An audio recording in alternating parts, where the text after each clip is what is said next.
Good morning. Hello, hello, hello. Jeremiah, Prairie. Hello, friends. People must be struggling to get moving this morning, which is fine. I understand. Hello, hello. How's everybody doing today? Good morning, Maureen. Oh. Good morning, Eleanor. Guys, if you aren't following, if you are an Instagram person and you aren't following my new personal, so I've got my podcast Instagram, and then all of my like face in the camera stuff is going to go in my personal Instagram. It's Mike Winson _. If you're over there, you should go follow.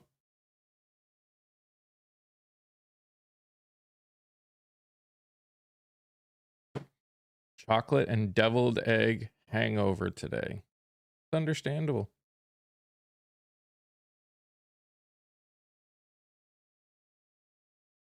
It is understandable.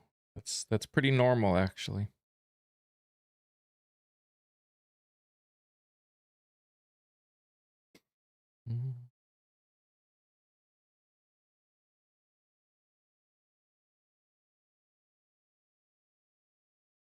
How was everybody's weekend? What'd you guys do? I worked.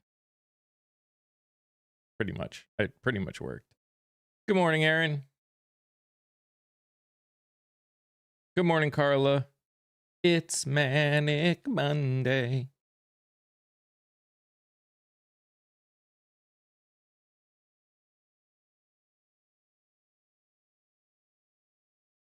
I just made it. I'm working with someone trying to build up those accounts. And so we're doing stuff to make, yeah. Hubby and I went to see Project Hail Mary yesterday, so you're having a popcorn hangover. There you go. Ate too many caramels. Caramels. Are you caramel or caramel?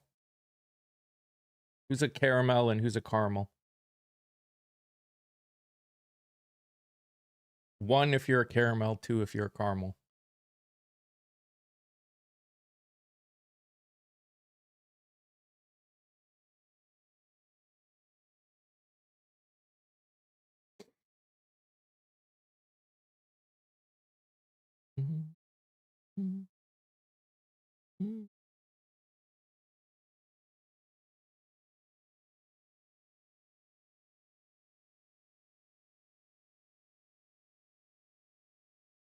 Depends on if it's candy or sauce. Interesting. Interesting.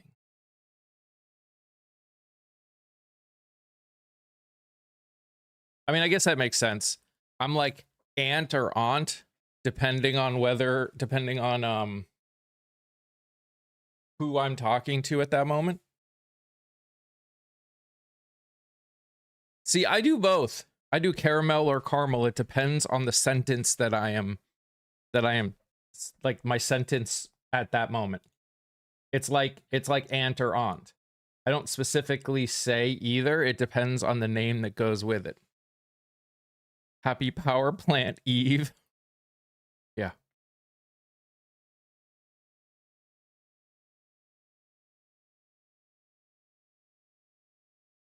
Loved Project Hail Mary, and so did your grandkids. Heck yeah. Yeah, at some point I'm gonna watch that.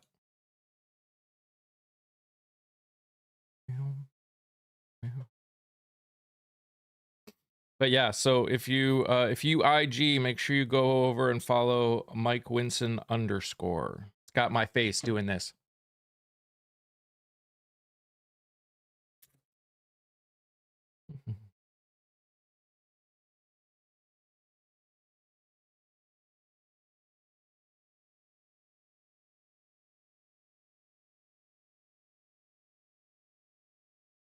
Morning, Summer. Situational.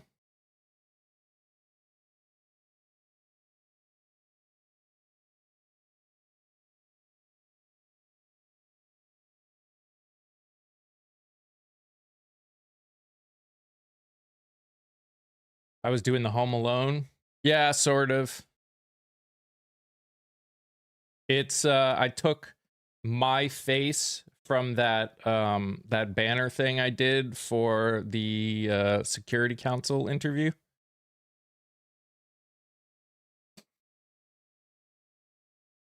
That's what I used for that picture.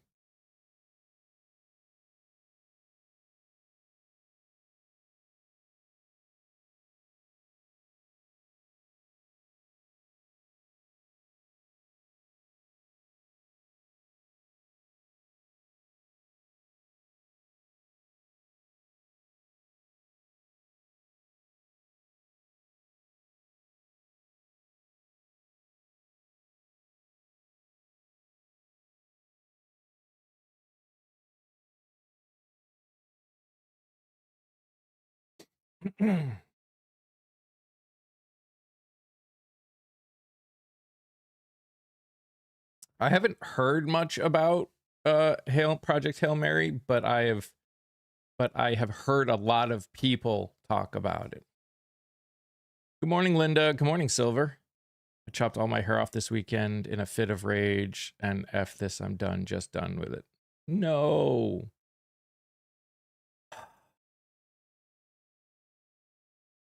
With the kiddo out on spring break and my attorney also out of the office this week, I don't know what to do with myself right now. That's fair.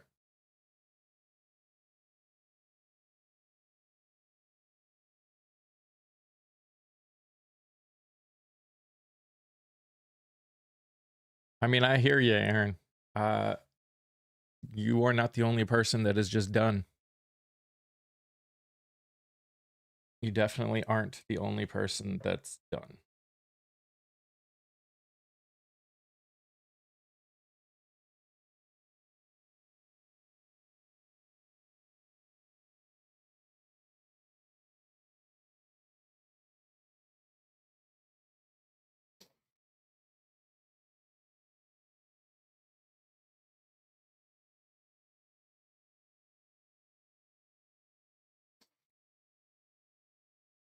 Trying to think of the things I've been noticing.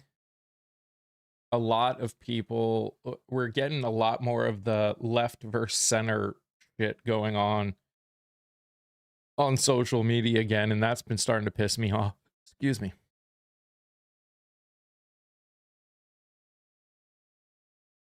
Spent most of the afternoon on my Animal Crossing island. Everything there is happy. There you go. There you go.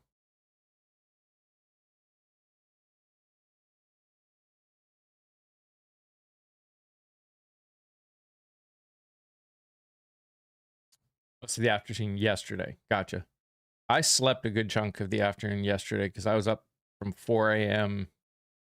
doing stuff for Easter. So I came home and I was just like, I was toast. Like, ate lunch, barely, like, was like struggling to eat lunch, and then like sat down in a chair and was like uncomfortable because I kept wanting to fall asleep. So then I'm like, I'm going to take a nap.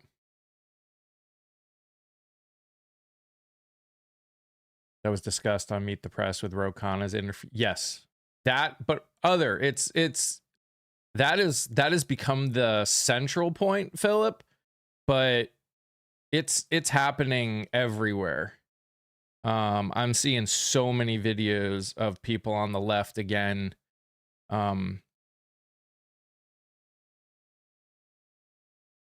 People on the left and people in the center doing a lot of finger pointing and expecting the other side to be the one to be open and quote unquote come to the table. And all they're doing is just attacking each other now. And it's starting to piss me off. Because we all know what the problems are. But no one's willing to talk. And I'm just like, why bother? What's the point? There was a moment over the weekend where I'm like, does it matter what I'm doing trying to get people to talk, because it doesn't seem like people want to talk. And I know there is point to it, and I'm going to keep doing it. But I also know people are losing their jobs and struggling, and we've got to pay our bills too. And that's another thing that we're, that everyone's having to deal with. Monmouth candies. What about the Trump X post yesterday? Yeah, I mean, I made a post about it. It was wild. I wish I was surprised.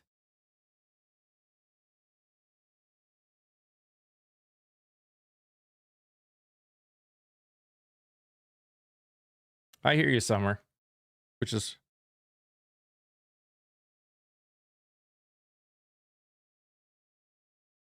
you have to dip into your savings for rent this month. It's pissing you off. I can only imagine. Can only imagine how frustrating that must be. Not even I can only imagine. I know exactly how frustrating that is. Why is he still allowed on social media? It's his social media, Eleanor.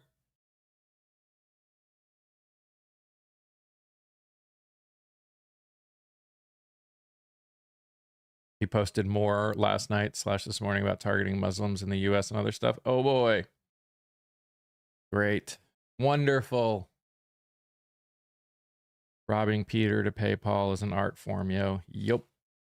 It really is.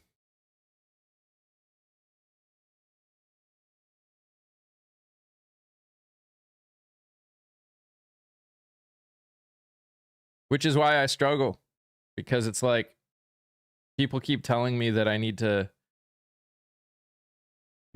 ask people to support me. But it's like, we talk every day. I know how much you guys are struggling.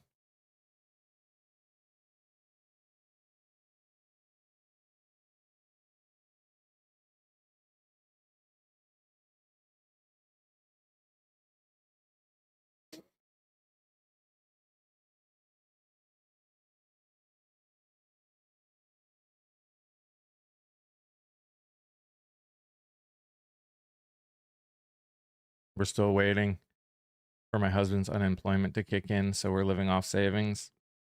I know, Aaron.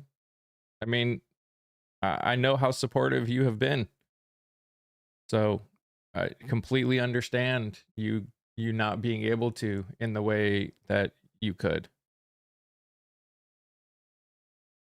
I know a lot of you. I know Silver, your spouse just lost their job. Yep.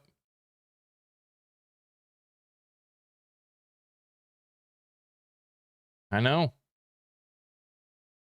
Trust me.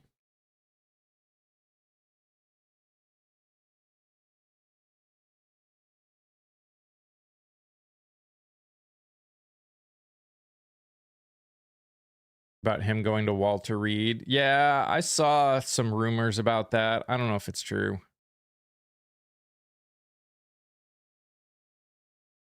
Too many people are starting to lean into the Green Lantern theory of politics, and it's ignorant and scary. Well, and the one thing that I have to also keep reminding myself is what's going on in the world right now is ignorant and scary. Like there's a lot of ignorance and fear going on in this country, in the world. And fear causes you to do and say some really stupid things. 30,000 at Oracle. Yep. Yeah. Mm-hmm.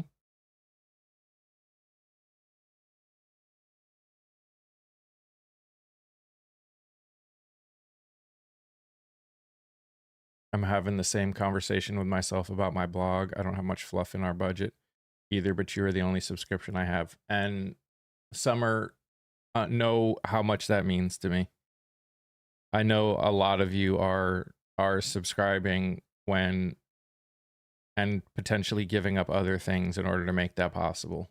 and that means more to me than you possibly could know. One day I'll win the lottery and be everyone's sugar mama. There you go. And it doesn't help. Like, I watch some people that do like Pokemon trading just because I like the podcast, like the content creators. They're just really nice.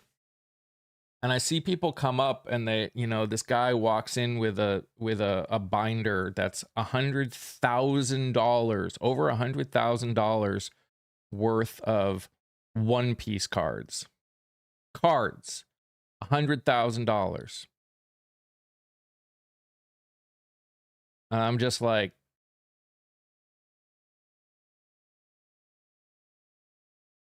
freaking kidding me.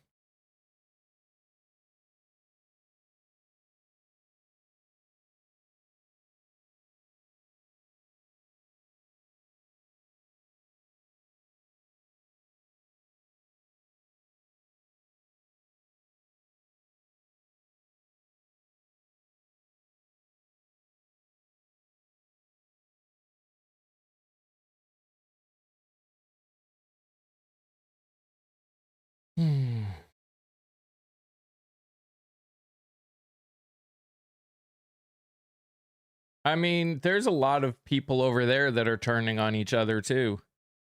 Again, this is the thing, and this is the problem that I am seeing. We've got the problem that I'm seeing is we are so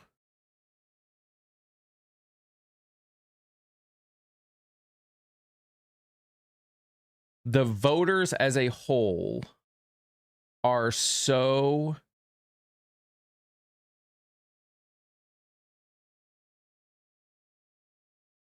I don't know. I'm thinking about all of those podcasters who were super supportive of Trump and now we're all turning on him because he did exactly what we said he was going to do. And I'm just like, and they're still getting views. And now they've got people being like, look at how great they are now. And I'm like, but I know that those guys would flip around and vote for another conservative.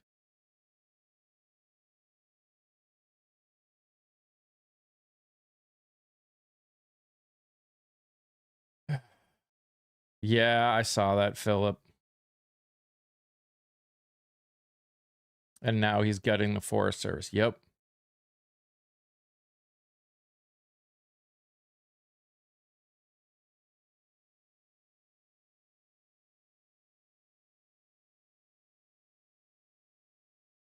Yes. Yes, they're not saying that they will support anyone on the other side. They're just saying Trump lied. Like, there is no real change going on. They're just trying to backtrack and not seem like they, are the reason for this season. Oh, you're good, Laura. They're mad that they got lied to, not that he lied. Right. Yes. Correct. You are correct, Rosa. Absolutely.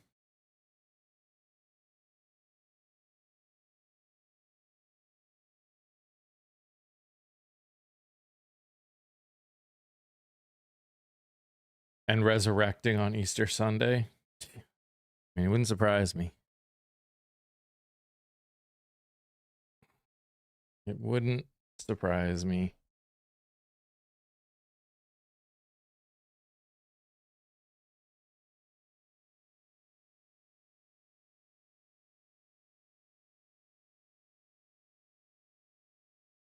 But again, none of it does at this point. It's all just a load of just bad shit. It's all batshit crazy.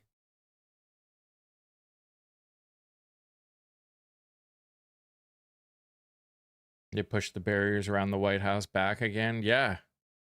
Because the I was watching a video on oil tankers that I don't think people realize that it takes about a month for an oil tanker to get from the Strait of from the Persian Gulf to like Europe or the Philippines. Takes close to a month for it to get to the Philippines because oil tankers move about 10 to 15 miles an hour. That's why we haven't super felt it yet.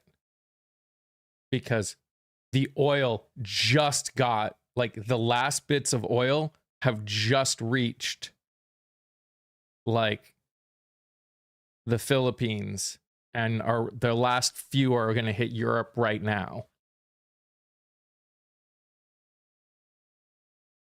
Now he wants money for improvements to the White House residence. Of course he does. Good morning, Kia.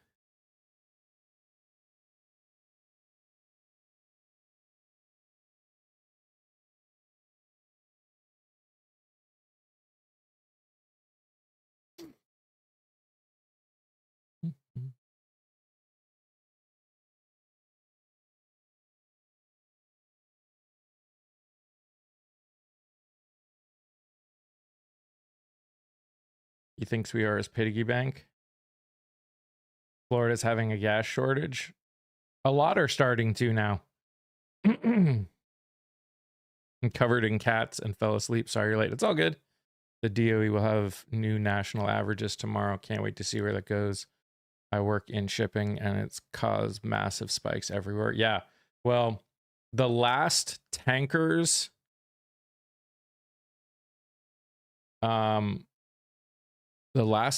are hitting the US this week. So starting next week, there won't be tankers for another month coming from the Persian Gulf, even if it opened today. So not only would it take a month to get them moving, but then it would take another month for them to get here.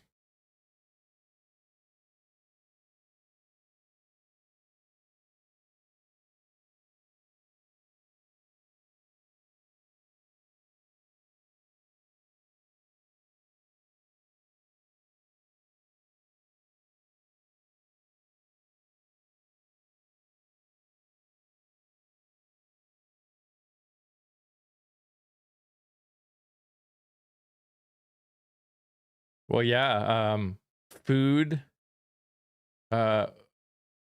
farmers around the U.S. are saying that that the fertilizer is gone up at least 20%.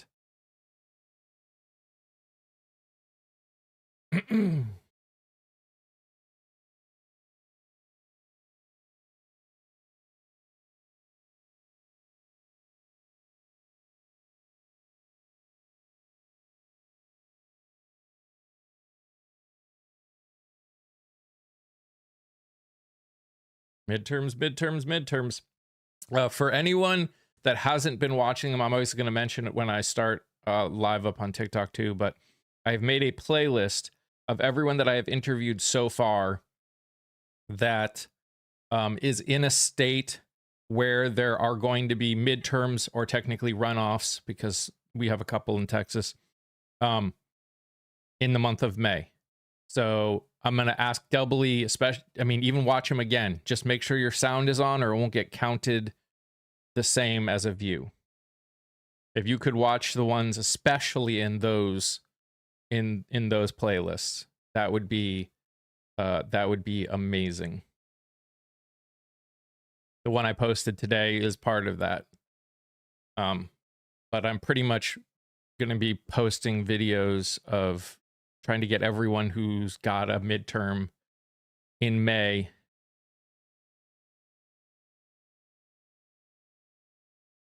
I do have playlists. They're just called, it's technically, it's a podcast.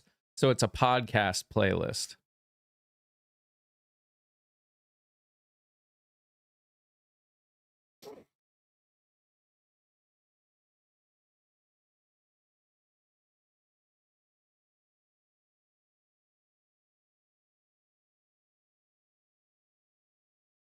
But it's technically still a playlist.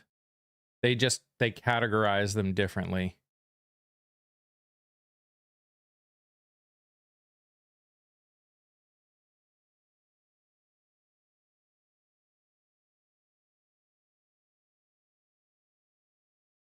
Morning, Ambrosia.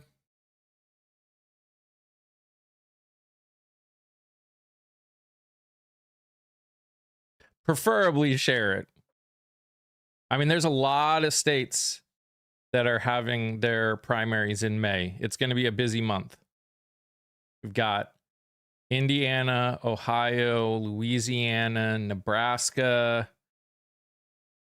Georgia.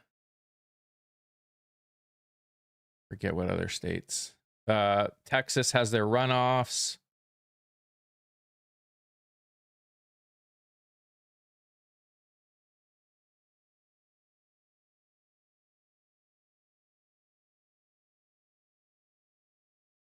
Idaho. Yep.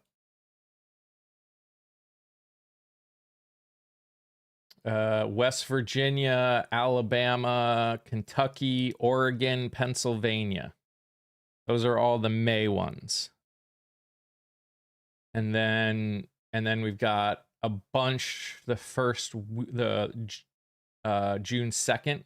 Got Iowa, Montana, New Jersey, New Mexico, South Dakota.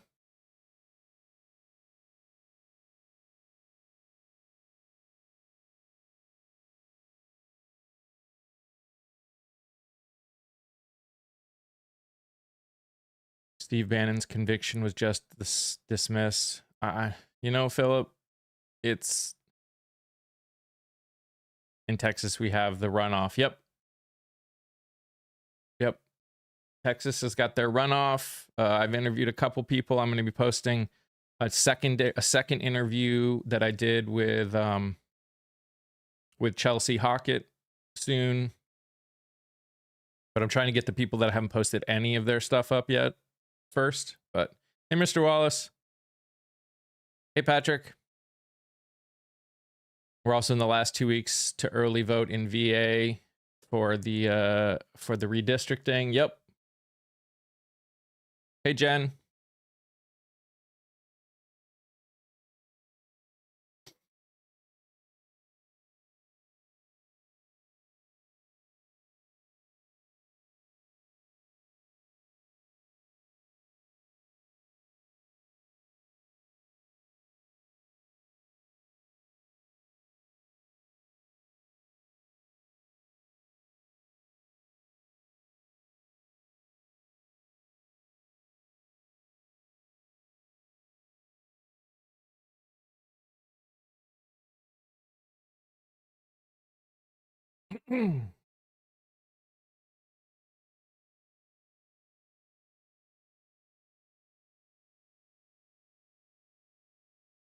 This timeline definitely sucks. Can confirm.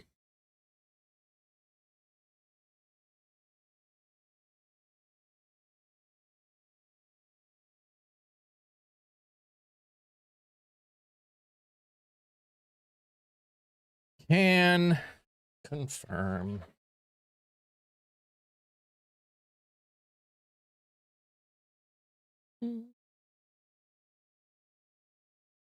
Long time no see, Q.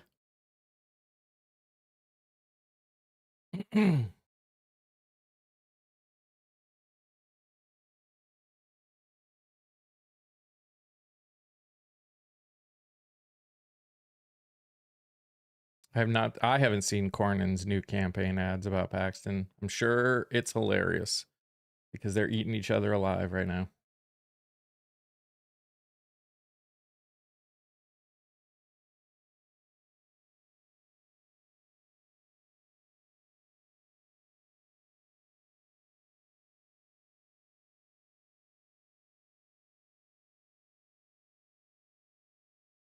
And his Easter message, it wasn't an Easter message. It was just a message that he posted on Easter.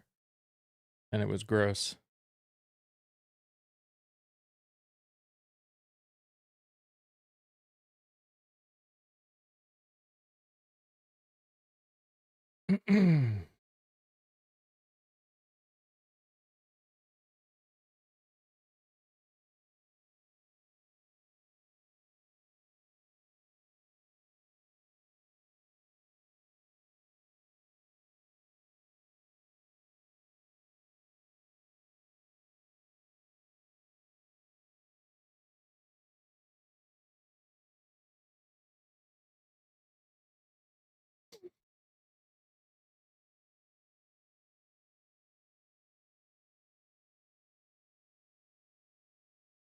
No, he did not post anything talking about Easter, not that I saw at least.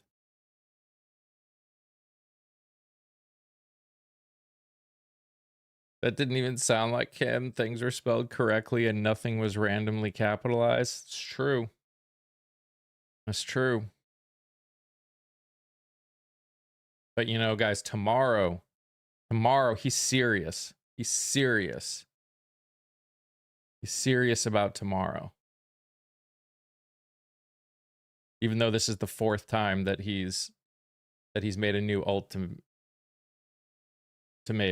No, it did not say Happy Easter at the beginning. Nope.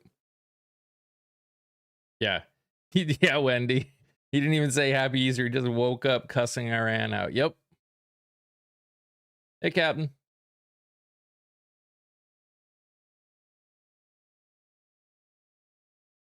Good morning, Paige.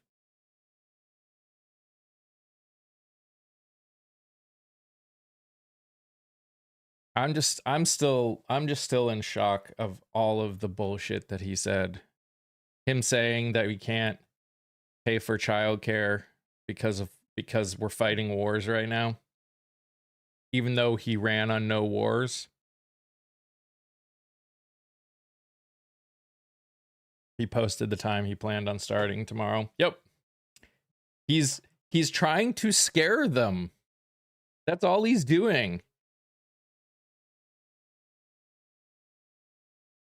Did he hurt my feelings? No, why would he have hurt my feelings?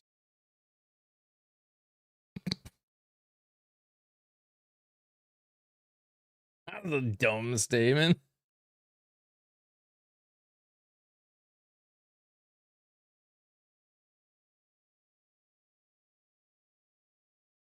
I'm hoping for a lot of things that I don't believe are actually going to happen. Let's be honest here. I don't trust that any of it is going to happen. By the way, guys, if you aren't following over on the tube, right now I am 2 subscribers away from 2,000. You think we can get some people over there and subscribe? We can get over to 2,000. We can break the 2,000 mark. And if you're over here, just please keep tapping that nose.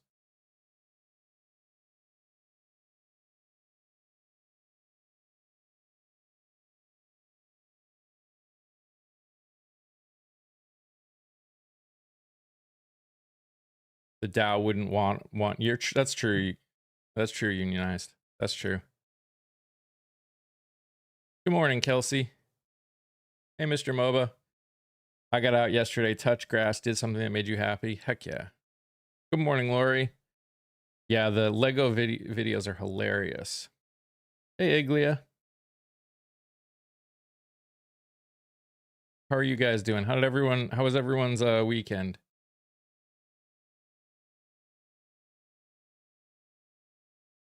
Yeah, remember, the faster we can get to 10K over here on TikTok, the more this can get pushed out to people.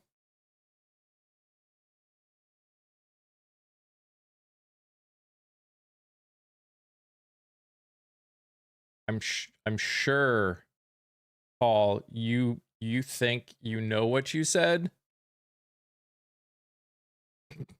I'm not sure I know what you said. Yeah, it was really busy, Mr. MOBA. It was really busy.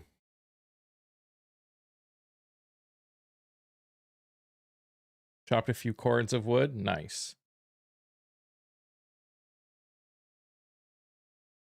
Thank you, Igly. I appreciate that. Thank you for the follow.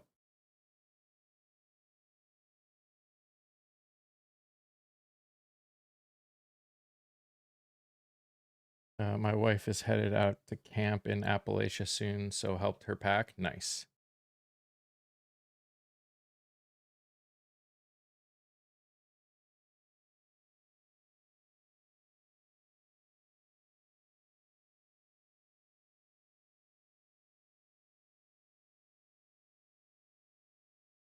Actually, he did bio energetic. He literally said, we can't afford to give everybody health care because of the wars we're in. Like, there's video of it.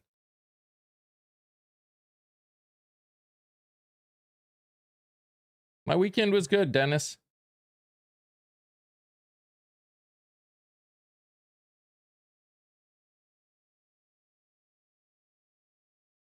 How many people are not going to make it? Many.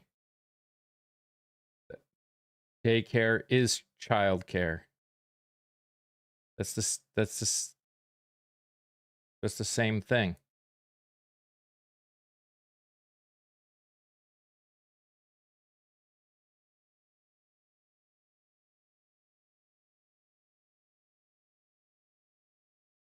No.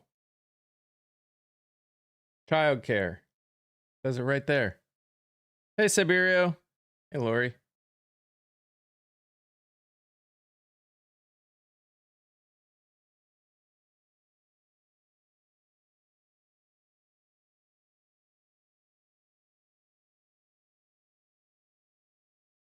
Yes, but the reason he said that it belongs to the state is because the federal government can't afford it because of the wars.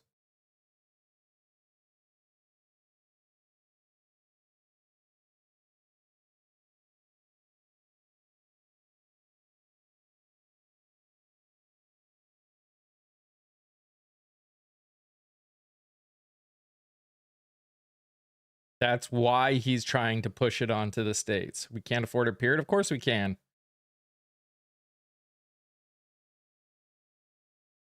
Let's take 500 billion out of the Department of Defense. There, we can afford it.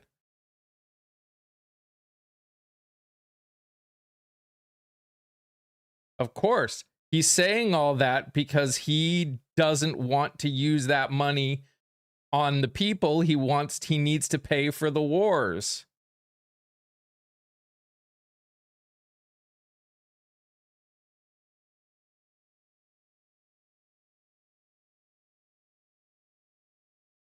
Why would we take 300 billion from Minnesota? Minnesota puts more money into the government than all the red states. No, that is not the main responsibility of the federal government.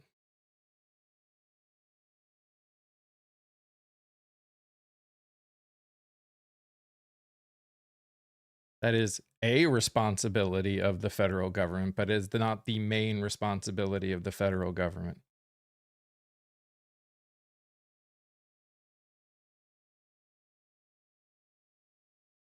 Nope. A. You know, you can write it in all caps all you want, but that doesn't make it true.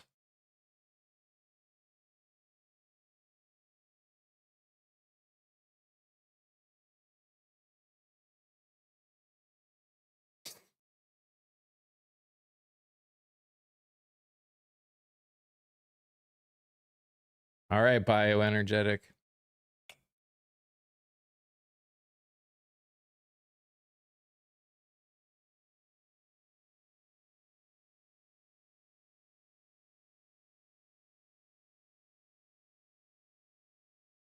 You all right there, Tony? Something makes me think you need to go touch some grass.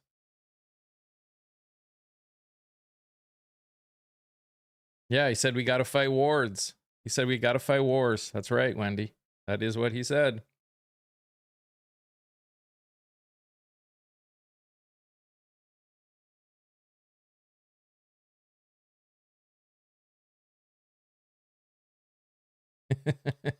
Honestly, I'm glad people think it's a garbage take. Keep the riffraff out. Oh yeah, yesterday's tweets were totally unhinged.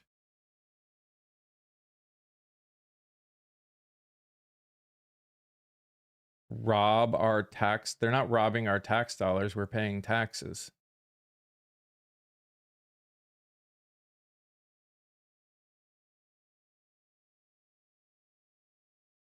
At this point, it's taxation without representation. No, it's just poor representation.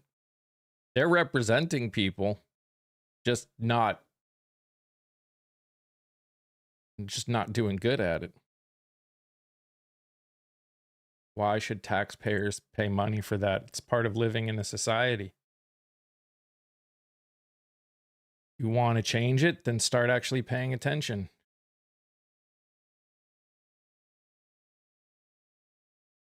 Your kids, you pay? Aw, somebody doesn't understand what being in a society means.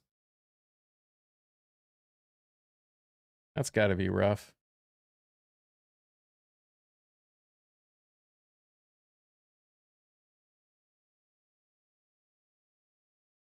Why should the government see? The government's not paying for it. We're paying for it.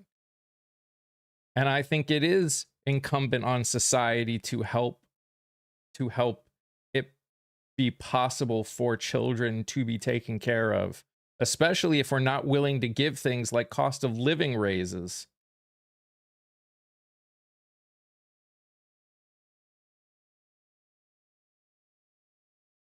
So society means having 5 kids and everyone in the community takes care of them? Yeah. Yep, that's what it means.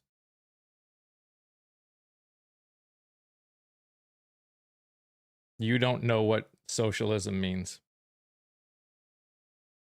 No, thank you. Aw, well, maybe you should go live somewhere else because that's called society.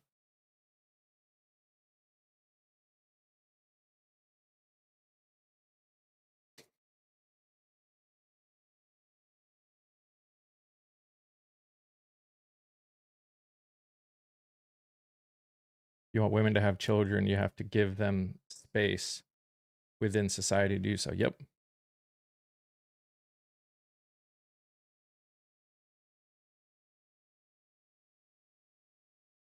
Get out of my country if you support free childcare. It's not free. They're paying for it, just like I am, with our taxes.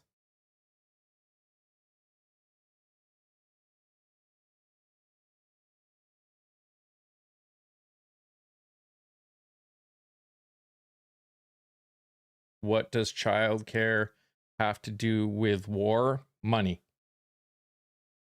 They both cost money. And our president would rather use its money on a war than on taking care of our children.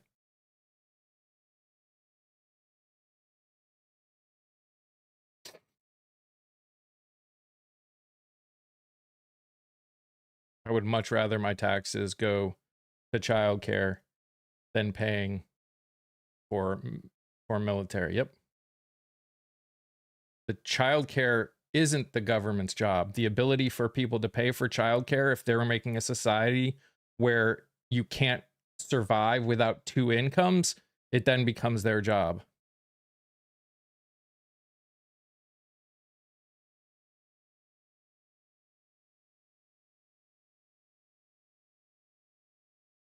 If you as a society aren't willing to make it possible for someone to survive on one paycheck, then yes, it is now society's job to make it possible. What did the Democratic Party do for you? What does this have to do with the Democratic Party? This is called society.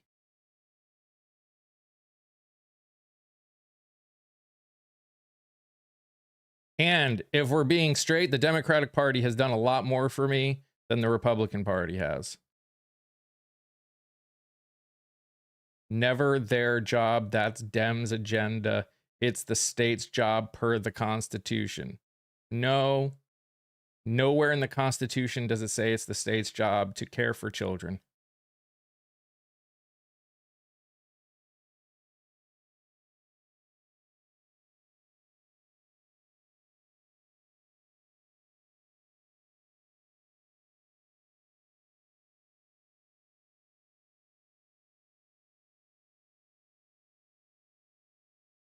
Community people can come up if they want.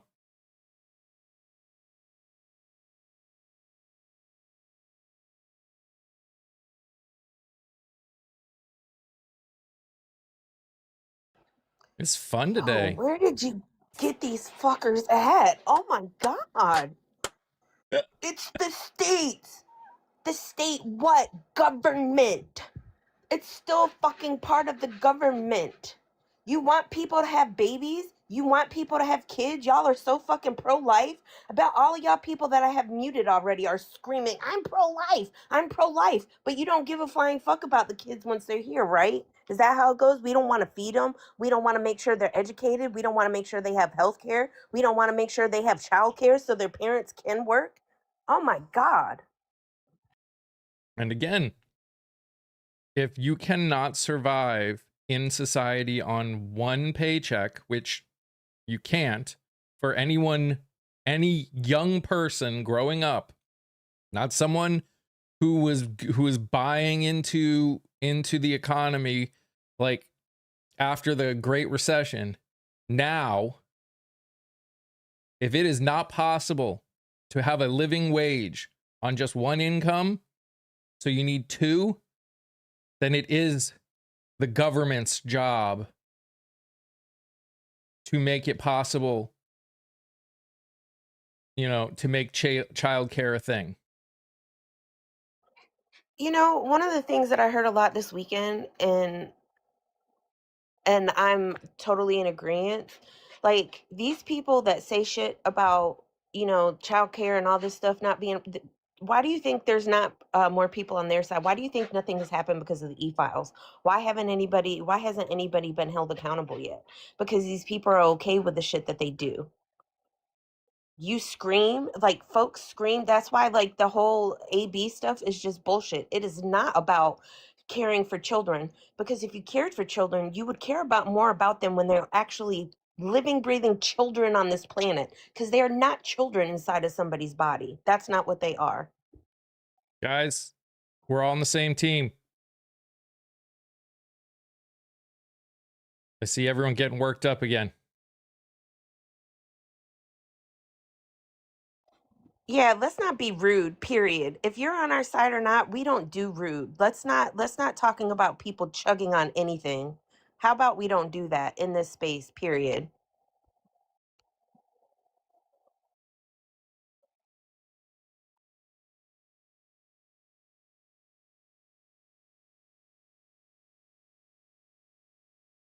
And a minimum wage right now would not be at least $60 an hour.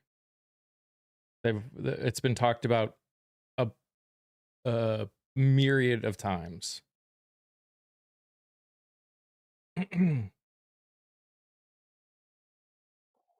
Yeah, I just,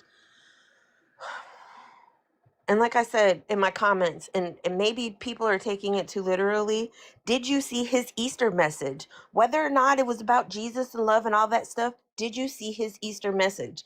That message that he put out while also not showing up at the three churches that he was supposed to show up to, and what he said, that is his Easter message. Stop saying that he's a Christian. It goes to show you what his actual message was. That was his Easter message. It was hateful and it was chaotic and it was just full of shit. That was his Easter message. Yes, it was an insane post.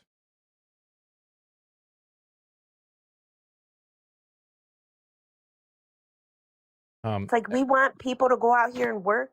You guys whine so much about people getting, you know, the socialistic programs like food stamps and Medicaid and shit, but then you also bitch because they need assistance with daycare. What the fuck do you want these people to do? It's always funny to me the people that come in and are like, get muted and they're like comment or they DM me and they go, great debate. It's like, you obviously didn't read the thing that popped up when you came into my channel that said we don't debate here. We don't debate. There's plenty of debate bros out there that you can have fun. It's okay. Look, Dennis and everyone else, this is all emotional stuff. That's why we pop it out. When I see it getting crazy, especially people that have been a part of this community, and I know we all agree on the fundamentals, I think sometimes it's easy to misread conversations. And we assume, especially if we haven't seen the other person talking a lot, that they may not be part of this community. So we just gotta be careful. That's all. I understand. It happens to all of us. I have reamed out someone who was on our side because I did not read, because I put tone to something that they said. So we just got to be careful. That's all. I appreciate the apology. I just confused. Yep. You're good. Trust me. I understand. And something I want to bring up, especially if you weren't here last week when we briefly mentioned it, is if you're unsure of what somebody's talking about, whether it be the host, whether it be anybody over here on the panel or in the chat, y'all, we can't sit here and talk shit about other people not knowing how to communicate, and we can't take the time to clarify. We need to ask clarifying questions. Like I've told Mike, like he said, because you get going on all these trolls saying all this shit, and then a comment comes up. And if it doesn't have sarcasm or what have you, sometimes it's really easy to just keep going on that roll with that. Mhm. So please, if you don't know what somebody's, just ask. I think we could get so far if we could just ask questions. Yep. Yes. The key really is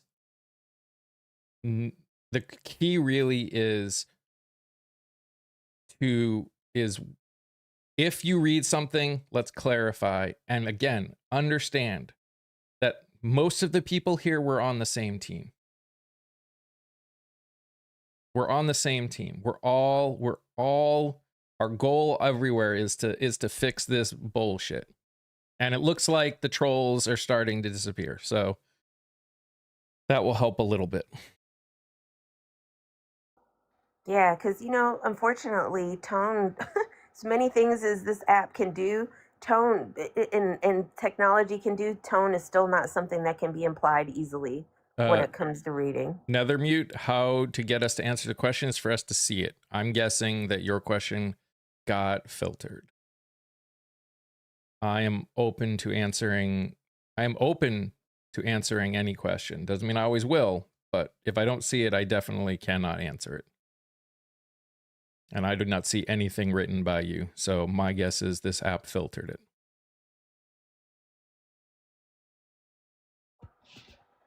Yeah, like hearing that dude sit there and speak, and we can't do this, and that. Like, have you guys read through the 4 pages of money that he wants to take from places?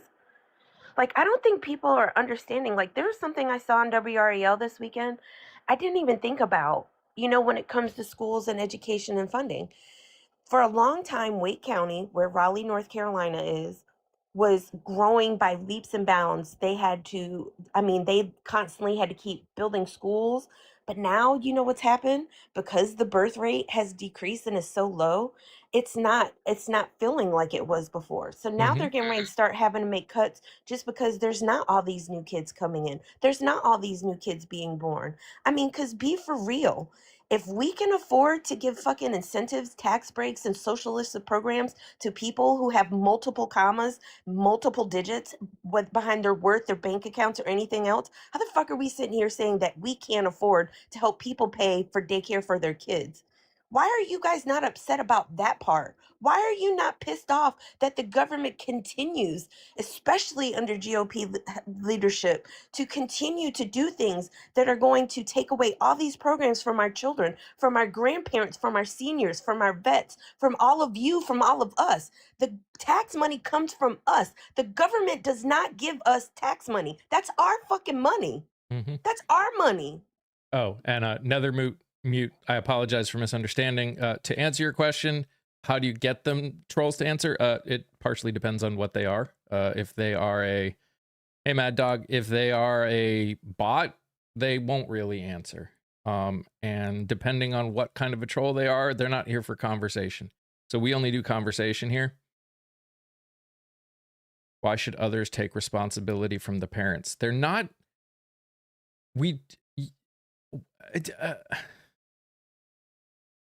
It's not taking the responsibility from the parents, y'all. The fact is you want fucking people. What do you want? Do you want people to have kids? Do you not want people to have kids? Part of the government is making sure that this society runs in a way for the people who live here to be able to actively live. Like, it's more to this country than just being able to have multiple hundreds of billions of dollars that we don't have to keep dropping shit out of the sky on black and brown countries and other places in the world. And again, if we live in a society where it is not possible for somebody new, not someone who's been around for a while and was able to get in when things were cheap, now to be able to even have a place to live without two people working, and yet you want people to have kids, then it is the government's responsibility to help out, whether that is providing childcare or making cost of living an actual thing, or probably both. But the reason we are in the problem that we are in right now is because we did not increase the minimum wage to the cost of living throughout the years. So now we are at a point where, yeah, a lot of people will suffer if we raise the cost of living to minimum wage. There will be issues. There is no way around it because our government failed miserably in not raising the minimum wage with the cost of living. That's just a reality. But if you're going to make it impossible for people to survive without two jobs, and you want them to have kids, they're not just going to magically be able to take care of their kids. I know, Carla. It's it's surprising they failed. And and that's the thing, because you see, like, our kids, not only do they go to school and have to do active pew pew shootings because we as adults fail to take their safety seriously into consideration, and refuse to do anything to keep them safe, and all of those things. I mean, you bitch and you sit there and say, "Oh, it's the parents' fault. It's the parents' fault." Well, if the parents are out there working 2 and 3 jobs just to try to survive, what are they supposed to do? Then when your daycare costs more than your freaking house payment and your rent, what are you supposed to do? I got assistance as a single mom with daycare with 3 kids in daycare, and I still had to pay almost $400 a month. Do people not understand, like, how expensive that shit is? And not also that it's, again, I'll go back to the intersectionality of it. What do having kids in daycare do? It also provides jobs for people. It provides a place for your children to be safe, a place for your kids to learn.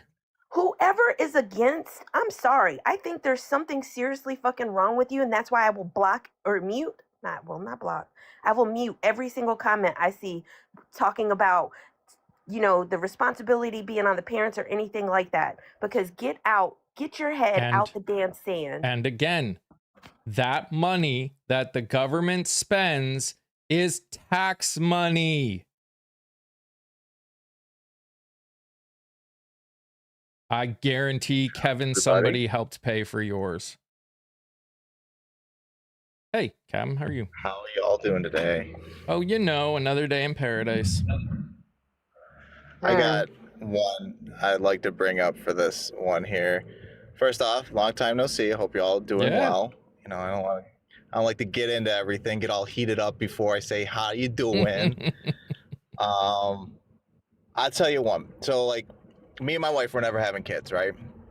And I say it all the time, like, I'm not having kids, but my taxes still go to public school. They still go to programs and stuff like that, like WIC and all that stuff, and I don't complain about that. And you want to know why? One of the biggest complaints I don't have for that is, and the reason why I don't complain about it is this: we live in society, right? And you are going to go and deal with people in society every single day. unless you're going to go get your own pilot's license, unless you're going to go get your own doctorate in medicine, unless you're going to get your own teaching certificate, unless you're going to go and work at the stores that other people operate on your behalf, so you just have to go and purchase your stuff. Unless you're going to do all of that by yourself, you have to deal with society. And I personally, this might be non-altruistic of me, I personally would prefer that all the people I deal with day to day get education, get childcare, get all these things that people are complaining that their taxes are going to, so that I have an educated population that I deal with day to day. I want the kids to go to school. I want the kids to learn. I don't want to deal with a dummy behind the cash register. Not to be disrespectful, right? But like, they have to have basic reading, writing, arithmetic, and stuff like that. If you want to think of it in a non-altruistic day-to-day life, I want them kids to go to college, to go to school, to become educated, because eventually I'm going to be old. I'm not going to be able to do all that stuff. I don't do all that stuff now. I don't work on my own car. Well, I do, but like, I don't always work on my own car, and I don't do all these things. I want those kids to go out and get an education. I'm not having kids.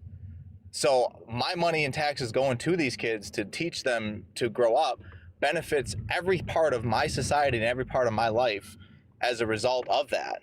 So I don't understand how people are going to sit there and go, well, I don't want to feed kids. I don't want to do, like, shut up.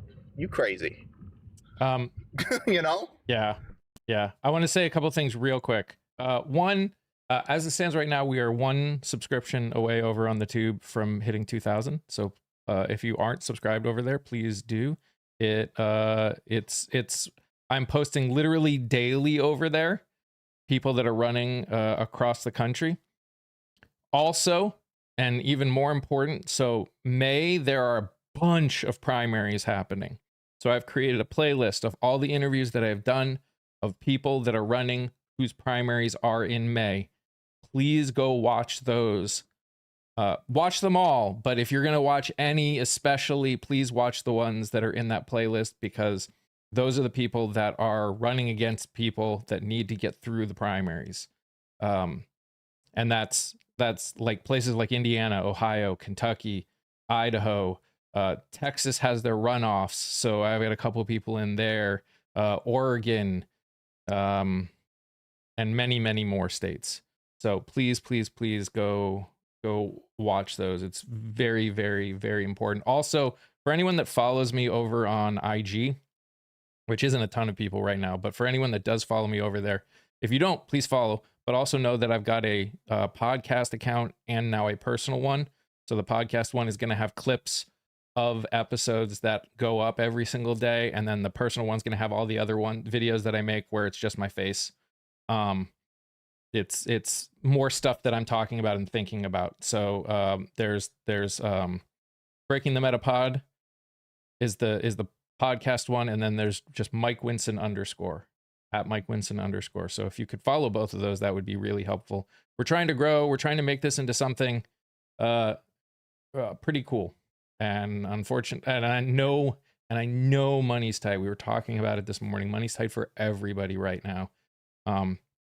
Watching helps make it possible for me to keep doing this stuff. That is something that doesn't cost any cash.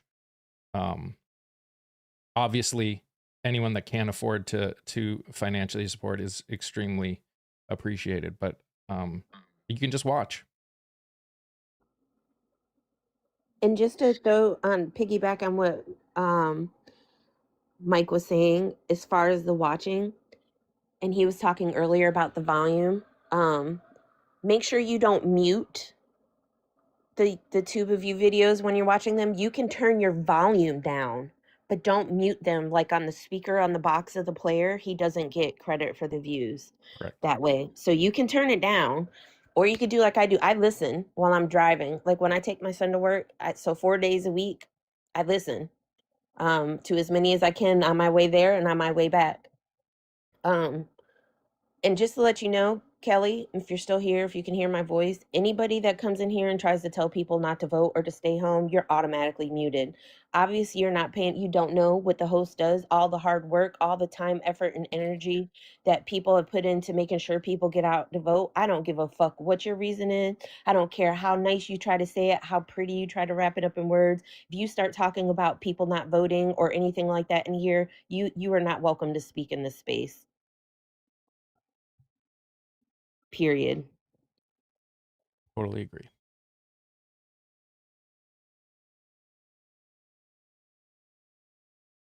Yeah, we don't do that. We don't like we don't do that stuff. Especially not in this space. Whatever you say and do when you're in the privacy of your own home or whatever, you're absolutely fine. But in this space, we're not doing that. There's a lot of things that got us here, Linda, but not voting is definitely one of them. Yep. You know, Linda, I was listening to people talking about that, and like I've been talking to, so I've been, like I said last week, and then this weekend I did it more. I've been spending a lot of time in especially like BIPOC spaces. And there's just one female Black creator, her name is Swan, that I follow, and she talks about politics, but that's not the base of what hey Jelly, the base of what she talks about. It's also talking about the underlying problems that allowed us to get here. Mhm. And that's part of it. Like we have to talk about, it's not just the politics, it's the other stuff that's going on. And it's like the fact that people think it's okay to come in here and talk about the government shouldn't have to help with childcare. Are you fucking kidding me? Did you not see what your leader put on his social media yesterday? His quote unquote Easter post? I don't give a damn, like I said earlier, if it said anything about Jesus. It was his Easter post. That's what he chose to put as POTUS on that day, yesterday morning. That's what he chose to wake up and post. And Nancy, I agree. And I would argue state and local, if we want real change, state and local are as, if not more important than federal. And multiple reasons, because a lot of state people end up moving up to federal. It helps get them name recognition. But even more than that, if some of the changes we want require a constitutional amendment, and the only way that will happen is if it passes with 2/3 in Congress and then passes in 3/4 of the legislatures.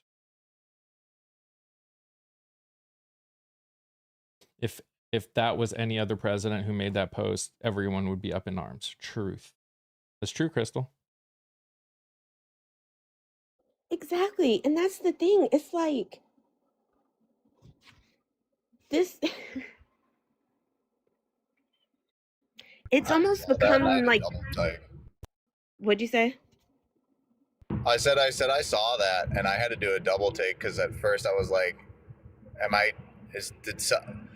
I am so sick that I have to look at a post or a video and go, is that real or did someone make that up? Like, is this fake? Because it just doesn't seem that real, you know? That's all I was gonna say. There is currently no method of leaving the Union in the Constitution. So the answer to the question, no. I vote for, but everyone seems to turn out corrupt. So here's the thing. So when most people say they always get out and vote, first off, most people say they get out and vote in the general election, which is good. We still need to do that. But what most of the country, and when I say most, I mean a vast majority of the country, does not do is vote in the primaries. And so here's the thing, Zach. Do some of them turn out to be corrupt? Do a lot of them potentially turn out to be corrupt? That's possible. There's always going to be that danger. There's always going to be that danger. And it will stay this way as long as a majority of people in this country are not involved in things like the primaries. Because there are tons of people that are not. There have been very few people throughout the history of this country that are voting on the kind of progressive policies that a lot of people that are running under the Democratic ticket across the country are running right now. This, when I tell you that this year, this election is so different than any other that I've experienced, in terms of people, the kinds of people running. We need people to get involved. Sorry, but Americans were taken because of the history. Now they need to find their way. I don't know what that means.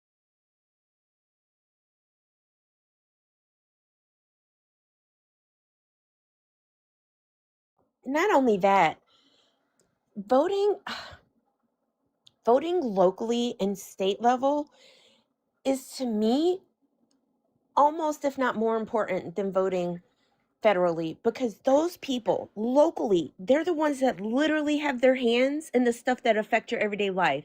The people that you vote for in your state, they're the ones that vote to approve all these fucking increase hikes from these insurance companies, whether it be healthcare or car insurance or homeowners insurance, that are allowing these, like Duke. They've went up 22% already, and now they want another 18% increase. You know why? Because they got to pay some money back for some bullshit they did, and they want us to pay it. That is crazy. Rizzo, the state runs our DMV. And according to the president, that's who should be running our childcare. So I'm not sure. I'm not sure your argument is fully thought out. You can go, Captain. If you don't like how a particular aspect of government is running, that makes the message that we just said all the more important, is that you need to vote locally, federally, etc. You need to be intelligent about your vote and informed, because if you're complaining about how the government is running things, it's because you voted in a government that doesn't know how to run things.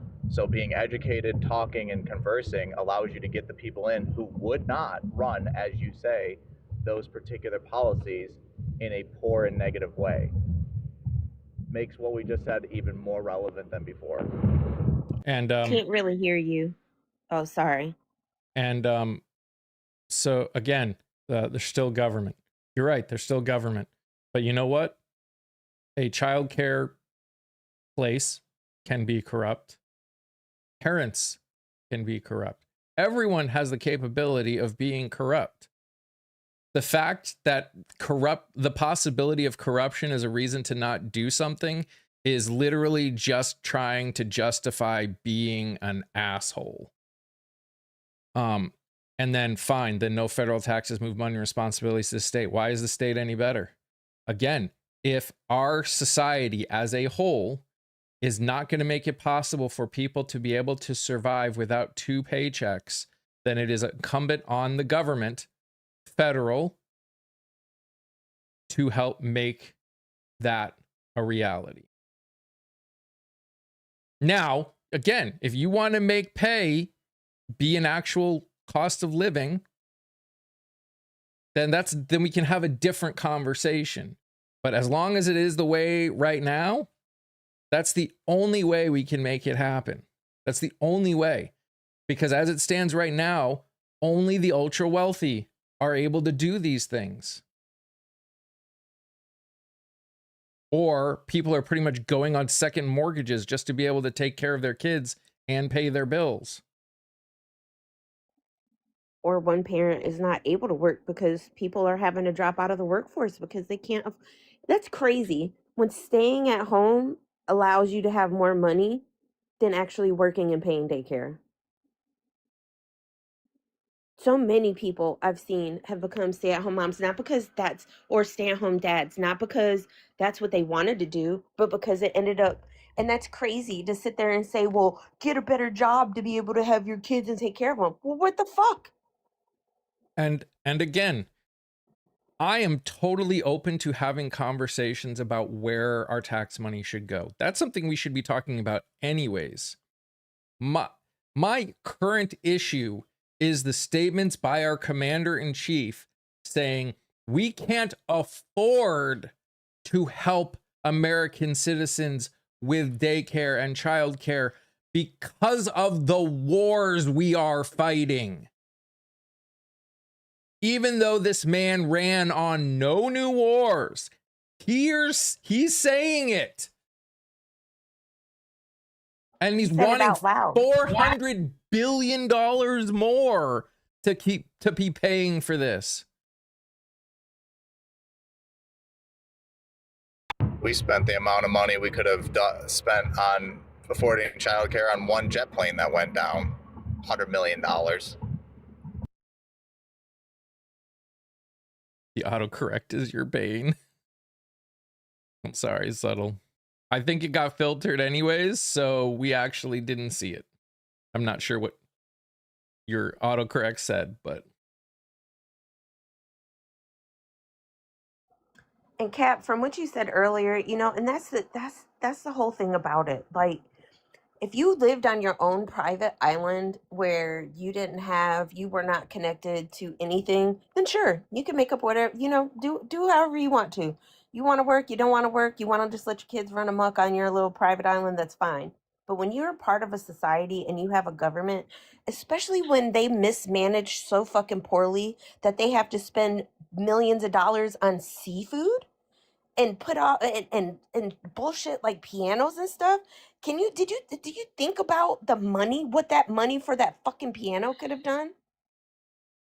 You sitting here, they're sitting here talking about getting rid of the VA home loan program.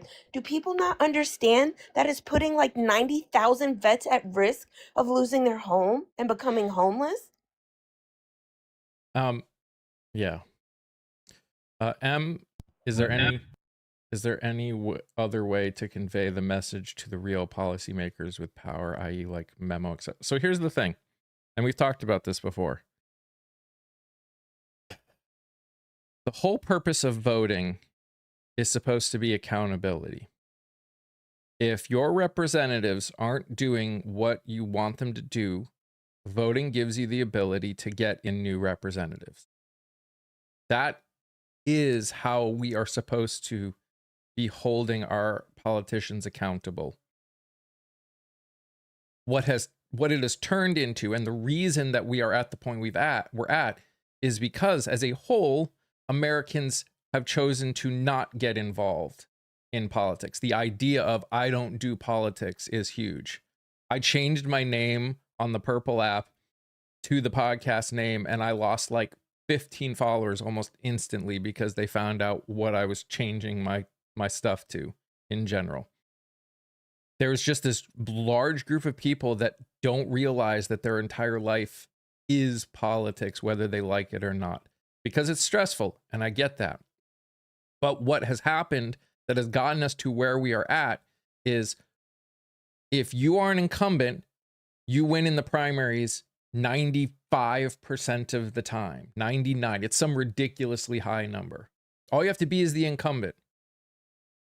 So what you've got is you've got people that in general think similar to you do, at least similar, even if there's some serious problems that make it so they shouldn't be there. The big one that I will put is Thom Tillis. If you haven't watched the interview, I think it's 60 Minutes with Thom Tillis, watch it. Watch it. If you listen to what Thom Tillis is doing now compared to what he did before he decided he wasn't running again, that is the epitome of the problem. The fact that up until he decided he wasn't going to run anymore, every decision, every vote, every statement was not whether or not had nothing to do with whether he agreed with it or not. It 100% had to do with how much money and how many votes each one of those statements would cost him. Everything there was a cost analysis, and that is because of us. That is because most people in this country don't do any actual work to find out who's running in their districts. Most people do not do any work to find out anything about the people that are running in their districts. They let commercials on TV decide who they should vote for. They let flyers that come in decide who they vote for. They let the letters at the end of their name decide who they should vote for. And as long as this country continues to live based on that reality, we are going to keep having this problem. That is why I've posted now 51 interviews, and I've got another 50 or 60 that are ready to go up, and another dozens that are coming that I'm in. I got 3 today. These are people that are running to make the change. Now, is it a guarantee they're going to make the change? No, because certain things need to happen for them to actually be able to make the change. They want to make the change. They want to do a lot of things. But if we don't give them the capabilities, i.e. put people in office that all want to make the change, then no change is going to happen. Because what we've done for decades now is we voted for one and then complain when nothing really gets done. So instead of actually looking at why nothing got done, they just vote for the other candidate on the other side. Because they're like, look, this candidate did nothing, so vote for me instead. There's no actual accountability because there's no actual understanding of what the hell is going on. We need to have people need to care enough to put in the work. That's why I keep making videos. What is it going to take? What is it going to take for everyone in this country, or for a majority of this country, to care enough to do the work?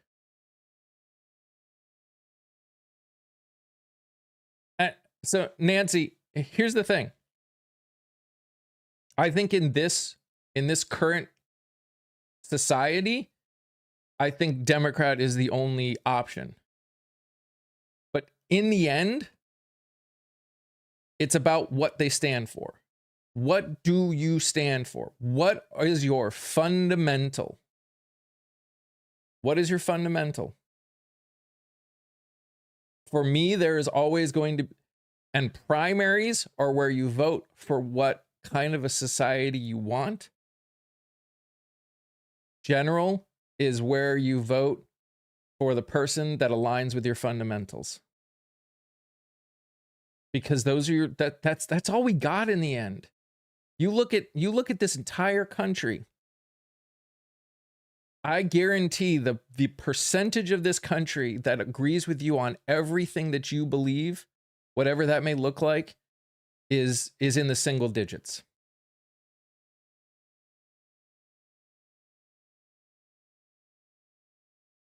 Guaranteed.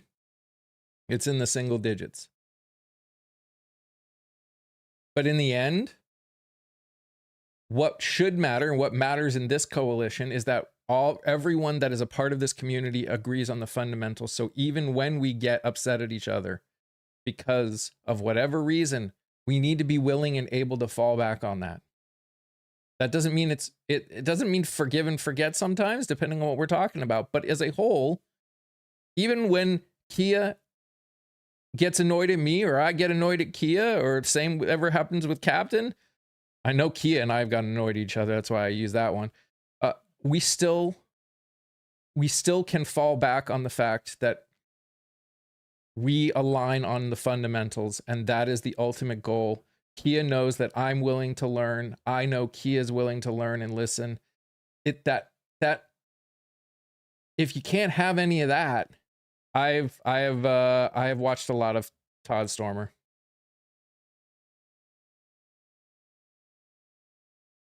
Actually reached out to him to try and interview him, never heard back. And I will say, Nancy, this here is where I differ a little bit from Mike. I have never voted Republican. I'm 46 years old. I've never understood why people do. I don't understand voting conservatively. That whole fiscally conservative and socially, what's the other part of it? But you know what I'm trying to say. To me, I Socially think moderate or progressive. yeah, socially progressive is bullshit. You cannot progress a society without the damn money. You need to invest in programs, in infrastructure, in building stuff. You can't cut money and talk about progressing forward. It does not work. It just doesn't work. And then exactly, Nancy, what you said, when you look at the history, that's why I honestly, when people tell me, even if they tell me they used to vote Republican, I struggle with that. My brain really truly struggles with like, but how? I have never seen anything that has happened under a GOP led or conservative led anything that has been helpful for anybody. They are always trying to take shit away from people. Let's cut the party that when I was growing up, when I was going to school in the 80s and 90s, conservatives were all about small government. How the fuck is getting to dictate whether or not you keep a baby and whether or not a woman can be used as an incubator while she's unconscious? How is that small government? Yep. And again, that's why it's important. That's why, in the end, a letter is just a letter. We've had this conversation. Anyone that actually knows, pays attention, and listens knows that Republican Party used to be the more progressive party, and then they flipped. Those are just letters next to a name. Anyone that says Republican or Democrat on anything is not actually paying attention to anything. There's conservatives and there's progressives. Need to change from conservative to regressive. I mean, again, it's how you view the world. All of these terms is how you view society and how you view society moving forward. The purpose of progress is the understanding that we don't, enlightened mahogany, nothing is free. We pay taxes into this country, and we should be getting things from those taxes. Grow up. In the end, the idea of progress is this understanding that no one has the perfect answer to anything. And there's always the ability to learn and grow and move forward from that learning. Conservative means going back to the way things were. And the idea is that supposedly the way things were is better. And that is never the case. No offense, never the case. That's not true, EPP. Grow up. You literally don't know what you're talking about. Anyways, this is how it is always funny to me that conservatives are conservative when literally everything, and again, this is someone who considered himself conservative growing up. Part of the reason that I considered that is I lived in an area where a lot of people, I mean, for that area probably were conservative. I didn't know any better. I lived in a bubble, and it wasn't until I got out of the bubble that I realized how wrong I was. But that being said, childcare is not the parent's responsibility when you live in a society, Neon, where two parents have to work in order to survive. Childcare and the ability for parents to care for their child, whether it's by one parent being able to stay home, which is not always the case, or having daycare available, is society's responsibility. Yeah, when you want to keep giving all these corporations tax cuts and all these ways, all these loopholes to get around shit, and they're not taking those cuts and taxes to pay their employees more to be able to increase the cost, people being able to actually afford to not just survive, but to live. That's part of the problem. You have a kid, it's your responsibility to take care for them. Again, if society is not going to make it possible for parents to be able to do stuff without having two jobs, then it is society's responsibility to help make it possible. And to the person that says that 99.99% of my videos are against conservatives, that's not true. Most of them are, because they're the ones in charge and they're the ones making the laws right now. Since I have been making videos consistently on this app, progressives have been in charge, or conservatives have been in charge of Congress, mostly, or at least a part of Congress, vocally. See, that was my biggest thing growing up that was difficult for me to wrap my head around politics, why I didn't understand it, is I could never keep Republican or Democrat straight in my head. And this was like 15 years ago or whatever it was, 15, 16 years ago, maybe longer. And I couldn't figure it out, like the difference between the two, because I was like, well, you should just look at the policies that you like, and then you should pick the person who has the most of those policies. That makes sense to me. And a lot of the old timers around me, my parents included, were like, well, no, you kind of like vote for like one of these sides is going to have all the things that you want. And it's like, I don't know that one person's going to have everything that I want. There are ice cream shops that don't have every ice cream flavor I want. I can't imagine everything that has to do with life in general and running an entire society. I can't imagine that one person agrees on everything that I believe in. And that was like, so it's like you have to have a compromise at some point, and you have to make a decision at some point. But it was so difficult to like learn politics until like, I hate to say it, but like in the last 10 years for me, and I'm like 36, and the last 10 years for me, it's really been a learning curve. And the last two to four especially, I've even become way more involved than usual. Just the baseline, like, know this person's a jerk kind of situation.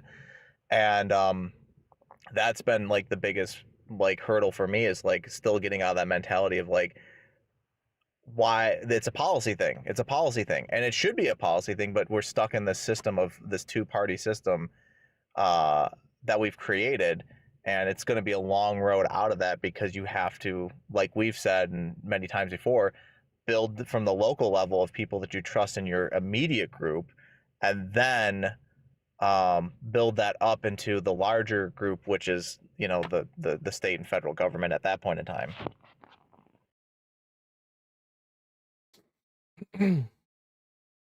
I understand having to work through that, because it can be a process. And I appreciate, like, I know some people really struggle with giving people a chance. And with some things, I'm totally for that. For me, what I keep in mind, it's a personal thing. But when my biological father was with my mom, he had several different addictions, and he had issues with his hands, putting them in places where they didn't belong. And if that's the only thing I kept in my brain, because I never knew him then, when I met him 29 years later, he had totally changed his life because of how he was. He realized that he needed help and he needed to make a change, and he did that. When I met him, he was 20 plus years sober of everything, alcohol and substances, and he had did the work. And I do think that people should be given a chance. However, when you see people, my issue is these people who have been voted in 5, 6, 7, 8 times, and they're not doing anything, but you're still bitching. You're part of the problem for continuing to vote them in. For sure.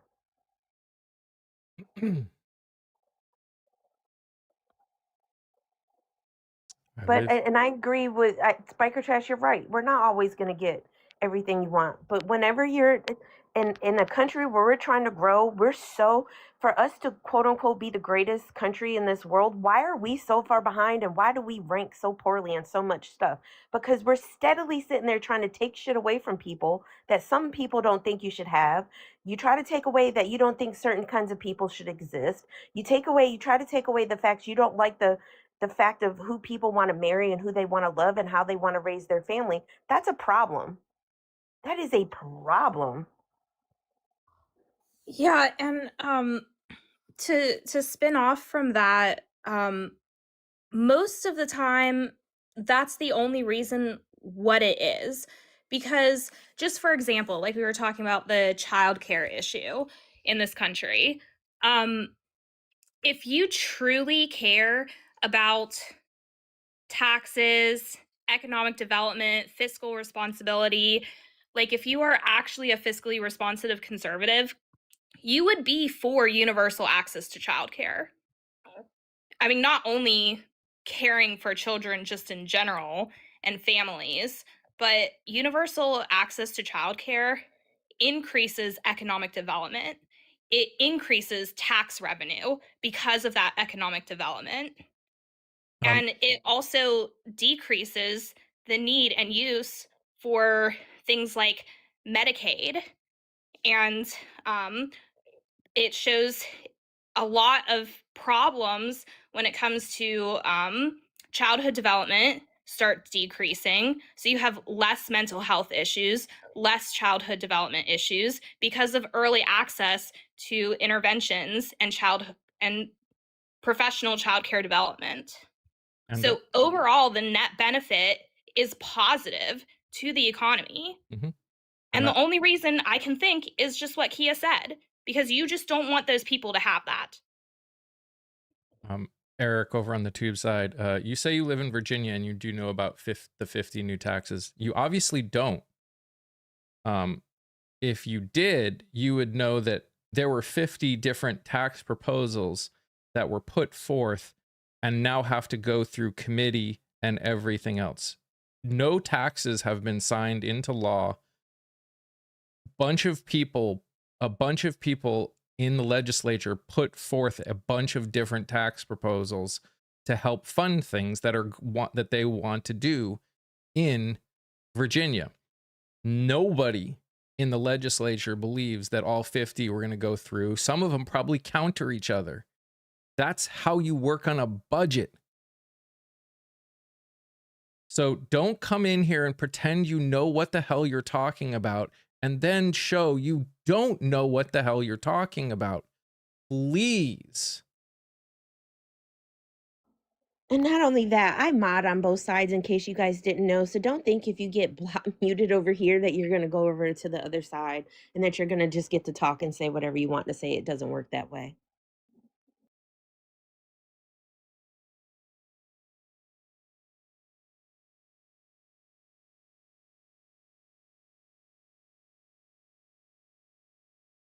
Isn't Woosah, bro. huh? I said woosah. Take a deep breath. I see you like, That's oh, every day. I know. Guys, by the Woosah. way, still only one subscription away from 2,000 over on the tube. If you're not subscribed, get your butt over there and do it and watch the videos. Only one over there. Or if Not you're only already over that, there. please watch the videos, but y'all, please comment. Like Mhm. if like make a comment about what you see in the videos. And remember, these folks are running for office. You need to ask them questions if you have questions. Then just because they come onto Mike's space and interview, that doesn't mean you have to treat them with soft gloves and be not saying go be an asshole or anything. But if you have questions or you have pushbacks or whatever, say them. Mhm. Bring that up because especially when we know, like, especially in this space of folks that are actually part of this community, and y'all know who you are or aren't. We know that, like Mike always says, we have that basic fundamentals. So, but you do have, like, that's the other thing. Just because they have the same letter behind their name, quote unquote, as you do, does not mean that you have to kowtow for them either. If there's something like I spoke with Mike, I'm not going to go into details, but there was a candidate. I had some questions, comments, and I'm just like, and that's okay.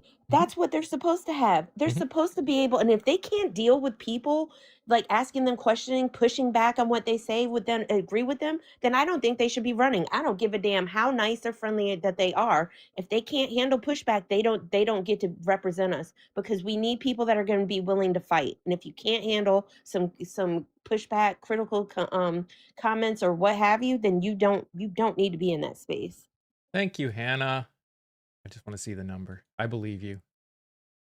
2,000, baby. Look at that. I appreciate you guys. Thank you so Heck much. yeah. Thank you. Seriously, that means a lot to me. And like I said, my goal, as much as my goal overall, we voted all. You did not vote us all out entirely. None of us are in the government. But understand, as much as I want to do this for as long as humanly possible, my ultimate goal, especially for however long I get to do this, is to help raise the voice, the visibility, the name recognition of people that want to make the changes that we say we want so bad. So again, I understand money's tight. Watch the videos. That's something free you can do. It helps them. Please make sure you keep the sound on when you do it. If you watch the commercials, I know they're annoying. That does help me. That's just a reality. I understand, again, they're annoying, but it does help me. That being said, I have made a playlist of people that I've interviewed, and there'll be more added to it as time goes on, whose primaries are in May.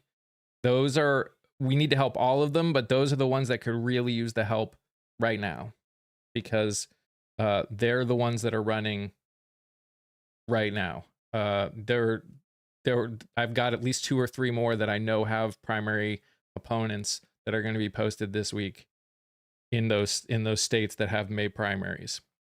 And then once we hit May, if I haven't got them out yet, you're going to see June ones. You're going to see June primary videos coming out. Like there's going to be a lot of this. So any help, it means more than you possibly can know. And also I'm on IG. I have a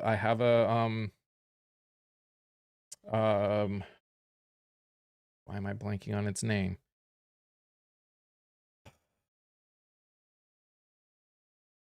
On IG, you said it was your name, first and last name, and then you have one, it's the podcast. Yes. Breaking the Meta Pod.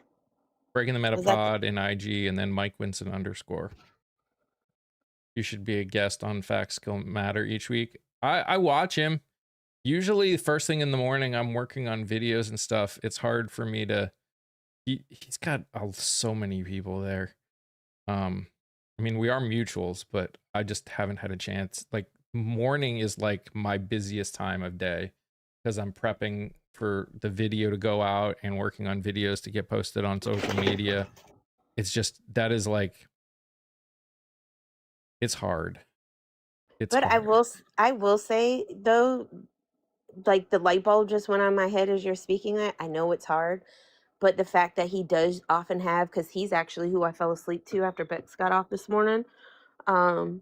I mean, he often has at least 1,000, 2,000 people in his live, and what better place than to talk about what you're doing than in a place that has that many viewers on a regular basis. And then I know he's like doing his raising fund things because he's going to be traveling around the country to do some different stuff. Yeah. That would be cool. Like if he's going to be around, especially if he's going to be in the Charlotte area or somewhere that you guys can meet up, and even maybe if you interviewed him and it'd be kind of like a mutual thing for both of you guys. Yep.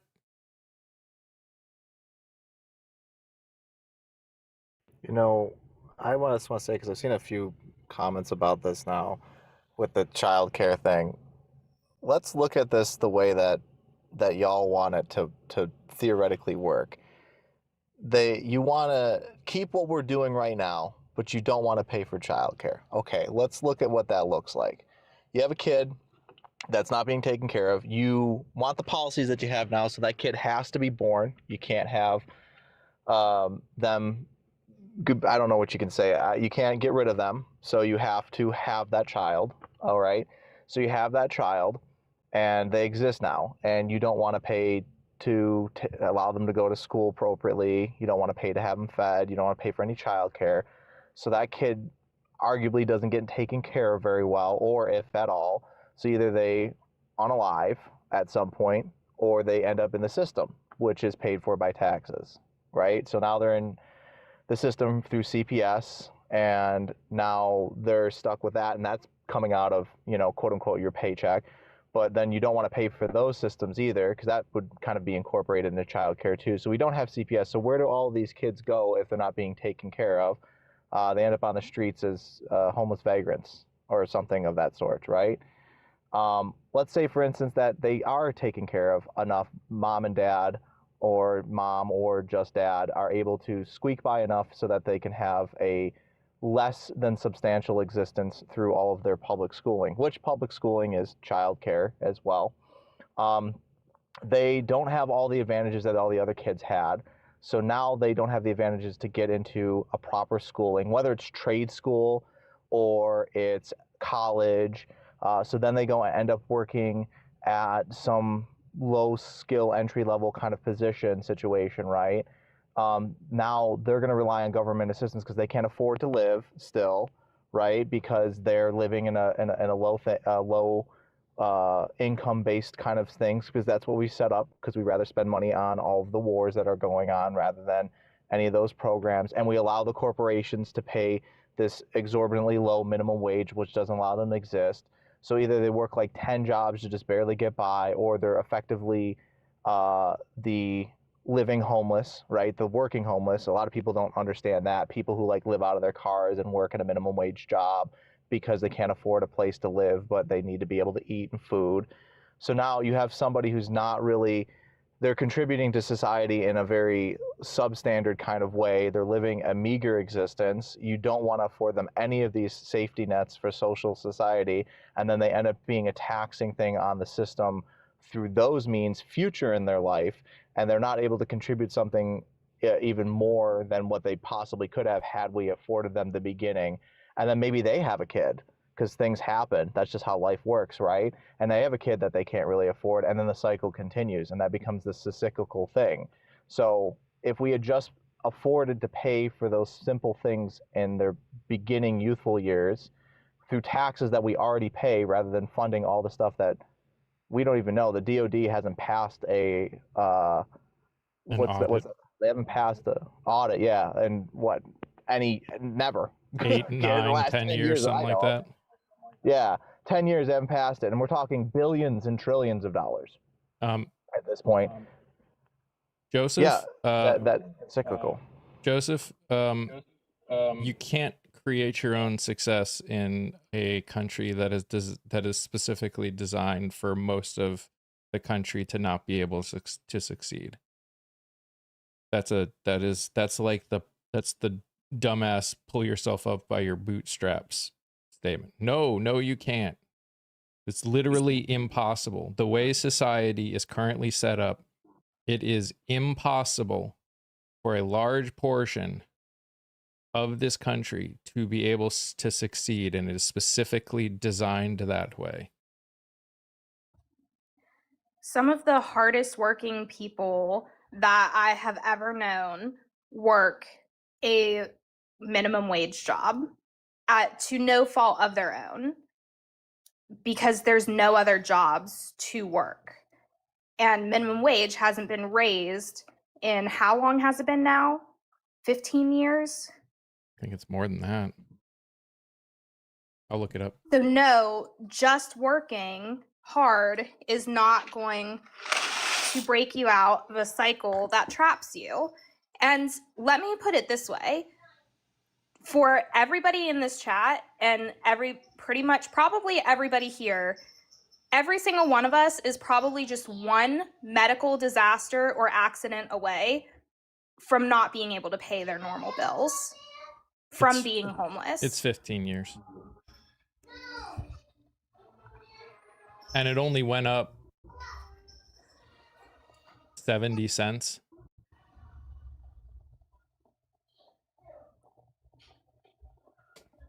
Yeah, it's abysmal to expect that someone can exist on that wage and continue their any sort of livelihood, because it's like, oh, go and do and be better than, go get a job that's not that thing. Let's say that was your goal, was to not just live off of minimum wage, which I don't know that that's their sole goal, is to live off of minimum wage. I've never heard anyone go, yeah, that's all I ever want to do is exist at this basic subsistence of level of living. The reality right, is that if you're working a job that only makes what minimum wage pays, and you know what, I'll give them, let's say you make double what minimum wage makes. I'll give you that some places you can go make $15 an hour, right? The reality is, even at that wage, the time investment for the amount of money that you need to exist and then go and like get an education or learn a trade or any one of these things in life, and the time required to do that, you don't have that ability necessarily to do that in that situation. If you add a child into the mix, if you add any other kind of minor inconveniences or any sort of like small things that exist, you're not going to be able to better yourself because you're just not simply going to have the time. If you're working 2-3 jobs, when are you going to go learn a trade? When are you going to go to school? You know, when are you going to do any of these other things that's going to better yourself? Most people can't. And again, I think people don't realize how, especially if you're talking with healthcare, how little $15 an hour is. Like, people hear $15 an hour and they, for some reason, their brain goes, oh, that's plenty, right? $15 an hour, if you work full time, is the equivalent of $30,000 a year. $30,000 a year. With how expensive health insurance is, that's like, I mean, again, I can't speak for most places, but I know in our situation, that's not even above poverty when you take out taxes and everything else. And let's not forget that most minimum wage jobs don't come with benefits. You're not getting health care from them. You're not getting retirement from those jobs. Yeah, and people who are like, oh, just move to a different place. Move where? With what money? You gonna pay for that move for me? You're gonna float me a couple grand so that I can go find a place? It's like, oh, we'll get a job in advance so that you could, well, I got to put a down payment on a place. That's $1,000 in most places. Let's say it's not $1,000. I'll give it to you. Let's say you find the cheapest place possible. It's $250. You got to put that deposit down. You got to call those people. You got to take time out of your day to do that. You got to get another job for the place that you're going, and you got to have the funds in order to move all your stuff there. Let's say you leave all your stuff behind, all your worldly possessions, and you're just like, I'm just going to move myself. That's all I have is a car and a dream. You already have a car. That's more than what most people have in that situation, because they can't afford a car, plus the insurance, plus all the other little stuff and the gas and yada, yada, yada. So moving to a different location is just not a feasible thing to just up and do on a whim. Think about if you had to up and move all the stuff that you have right now to another location in a month's time. I guarantee most people couldn't do it. And if you could do it, you have some kind of safety net that allows you to do that, which most people don't have. Not only that, You have a job lined up in a different country. You don't have a house lined up in another country. You don't have any, or not country, a state. You don't have all this stuff lined up. It's not possible. All right, I didn't mean to interrupt. Oh no, that's fine. I thought you were done. I'm sorry, that was my bad. But not only that, Cap. Like, there's just, oh my gosh, my dog just made me lose total damn track. Go ahead, Books. I'm sorry. Give me a second to recall. Oh, that's okay. Also, I'm pretty sure when we're talking about poverty formulas that the government has come up with, minimum wage formulas, those formulas have not changed in decades. So the formulas that they're coming up to meet people's basic needs do not even count some of the most basic needs that are actually needed. So we're talking about things like internet or things like a cell phone. And people be like, oh, well, you don't need $1,000 cell phone. No, you probably don't. But you still need the internet. You still need a phone that is able to get on the internet. Because how are you supposed to apply for these jobs when it's requiring internet service and you have to be on the internet for everything? Yeah. So, sorry. No. Yeah, these formulas don't even count for the modern world that we live in. And even if you were to take that and use a public library, which has the internet and stuff like that, you have to be able to have access to that library to have access to your stuff. And they don't want to pay for public libraries because that's socialism or something. Let alone public transportation to get them there. Yep. Yeah. Okay. Go got ahead, it? Mike. No, go. Yeah, I got it. What I was gonna say was, is that I think also, like, when I had my first son in 2001, 2000, excuse me, 26 years ago, I was making $5.15 an hour. So if that just puts it in perspective, like, that was what minimum wage was. And the other thing about minimum wage is, do people not, like, I never truly thought about it until I heard a conversation about why they even brought it into existence in the first freaking place. You know, like, why I remember when $15 an hour was considered having a good fucking job with some good money. Like, I'm that old. I just turned 46 a couple weeks ago. I'm like, I remember that stuff. And how do you, and that's the thing, like, it's just like when people get their taxes back.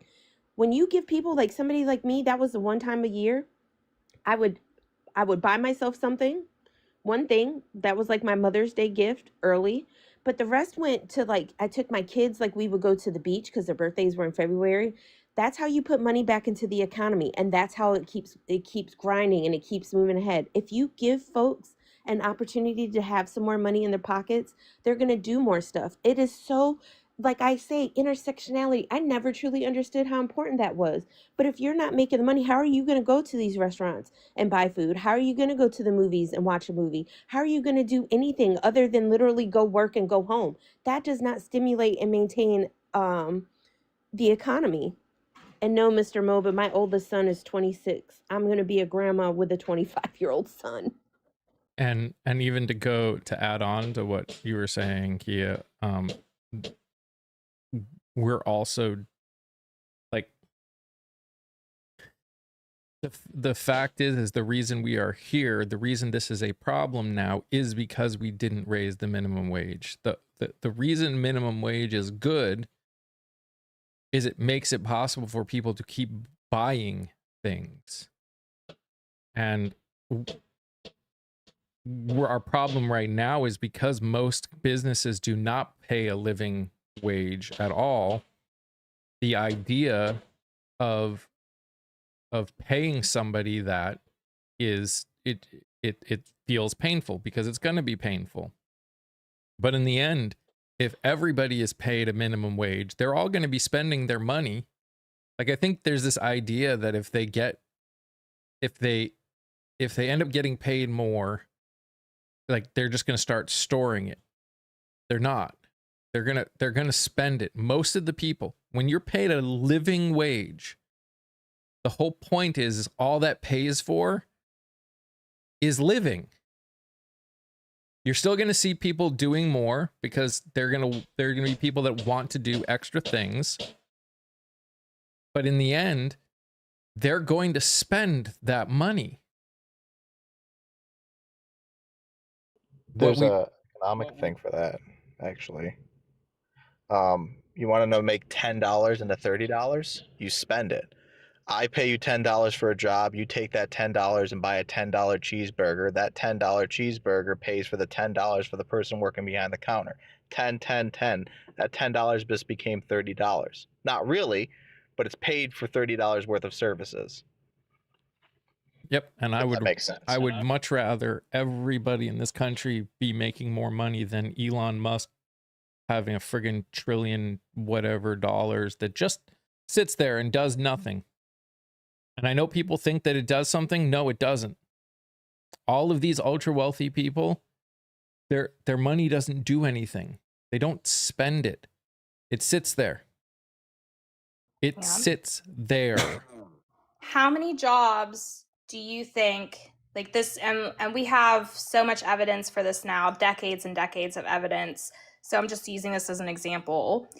How many jobs do you think a Walmart produces in a town when it opens up?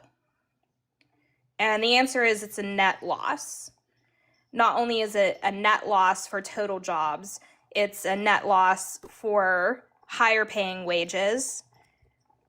Communities have suffered immensely when then those communities start relying on more government assistance. And that government assistance is being paid 2, maybe even 3 or 4 times fold, because now you're supporting the people who aren't making enough money in that area, and tax corporations and cuts and benefits for Walmart itself. And the people who are working for Walmart are still, even full-time, relying on government assistance. So we're losing money through the government, we're losing money through the area that Walmart brought in, and you're losing money on an individual level. And this is just a small representation of what people think of big corporations bringing businesses into an area. It doesn't tend to be profitable for those areas as much as they claim to say they're going to be bringing jobs, because they shut down the jobs around them. Yep. And most areas don't have good public transportation, which means if you need to want to get around, you need to have a car. But most people can't afford to have a car these days. So, like, again, I am in no way saying people shouldn't work. Society needs people to work. Everyone should be giving back to society for what they get from it. The problem is there's a lot of people that think that the government is giving things when they aren't. That's the ultimate problem, is the government isn't giving. The government is not giving. The government right now, especially under this administration, is not making it possible for people to survive. It's not. And I will say, I live in one of those areas. I live in a town of 2,200 people and 3 stoplights. Public transportation where? Even in Smithfield, which is a bigger town, like 20,000 people, there's no buses there. The cab company went out of business. And now with the gas prices, a lot of people, like Damon, my oldest son works at an Amazon. It's like 17 minutes from my house. People are having to like Uber and take like Lyft to work. And because of how much more it's like costing and stuff, like people are even struggling getting to work. Mm-hmm. And to piggyback off of both those things, like the prime example of that Walmart. You went quiet. Are we good now? No? Maybe? Yes. Very low. Okay. You almost sound covered. Yeah. You know what it is? I've lost my voice today. I'm not as bolsterous as normal. I had to cut a couple cords of wood, and then I had to do a bunch of packing for my wife to go to Appalachia, and she's doing like 9 miles of hiking there, and so I was like doing all of this crazy yard work. So I am shot. But besides that point, the example of the Walmart taking like multiple things, we have a cobbler in my area, which for those that don't know what a cobbler is, they make shoes. Just in case. I don't want to insult people's intelligence, but in case they don't know, because I know it's not a common job to have nowadays, right? You know, I don't go to a haberdasher anymore, although we have a haberdasher as well. But we have a cobbler, and that dude owns his own business. He sells shoes, and then he'll also repair the shoes that they sell as well. And they have a couple of like name brand like orthopedic style shoes and stuff like that. They work with like some insurance companies to make custom things for people with like bad feet. But like he ultimately is like, that's his job, is just making shoes and fixing shoes all day long. Walmart's not going to work with insurance companies to get you orthopedic shoes. They're going to sell like the one size fits all orthopedic shoe. I know they do. That's where I got when I used to work in the restaurant industry. That's what I got, was those one size fit all $5 specials. Do I live in 1903? I wish. But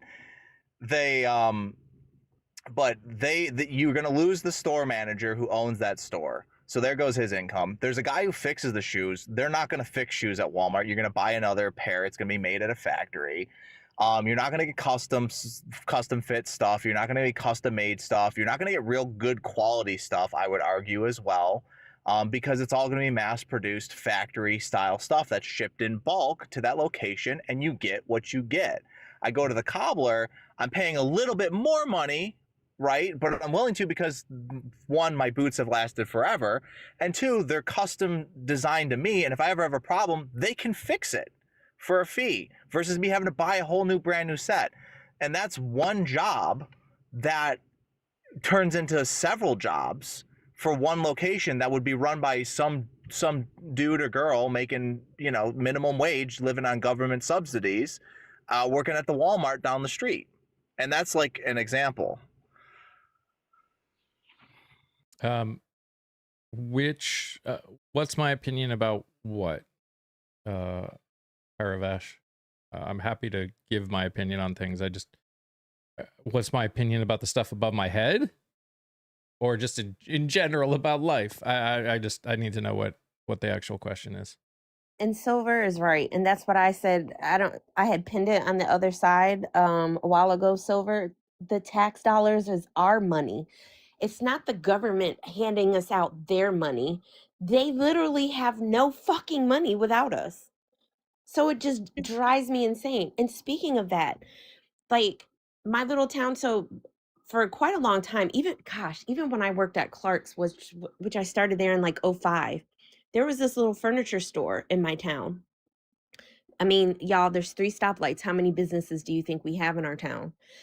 And she had a furniture store on the corner, and I noticed when I went through there the other day, her store's gone.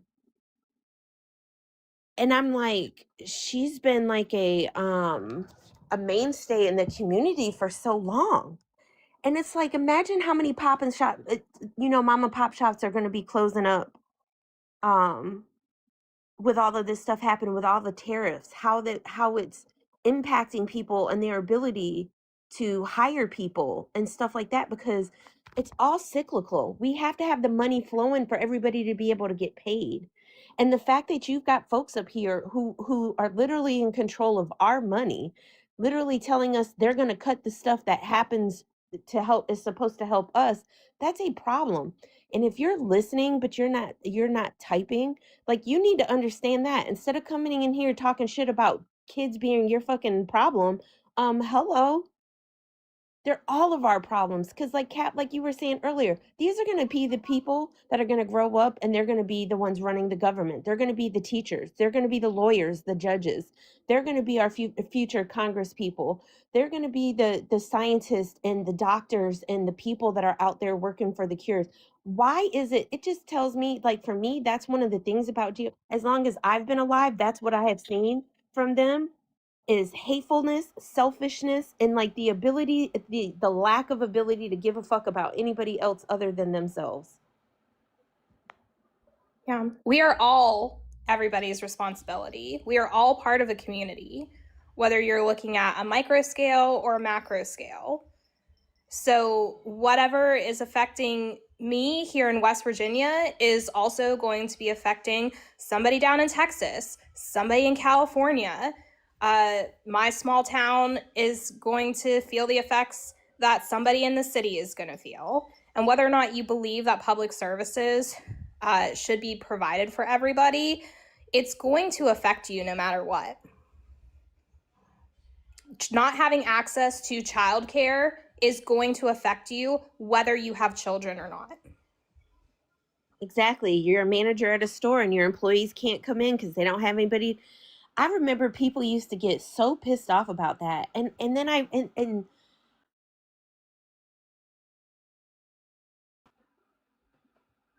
can you hear me? Yep. Okay. Sorry, I had gotten a call and I declined it. Yeah, Jay, they're your problem too. Like, if that child grows up to have issues because they didn't have access to their most basic needs, you're not only are you going to be affected by somebody who has problems with maybe mental health problems or financial issues, but you're also going to be supporting them through your taxes, because we don't just let people starve in this country, or we would hope that we don't just let people starve in this country. you're going to be supporting them no matter what. And why would we not want to have public services, whether they make us money or not, to make our communities better? Why would you not want to live in a community where everybody is benefiting and you have less crime and you have less poverty and less people sick? Why would you not want that? That's what happens when you have people that believe that that there are things that aren't rights, like that as a society there's nothing you deserve. They've been taught that you actually have to earn it all, and they don't realize how many things that the government gave to them as rights. They think that they did all of the work and earned it all themselves. They didn't. They don't realize they didn't, but they didn't.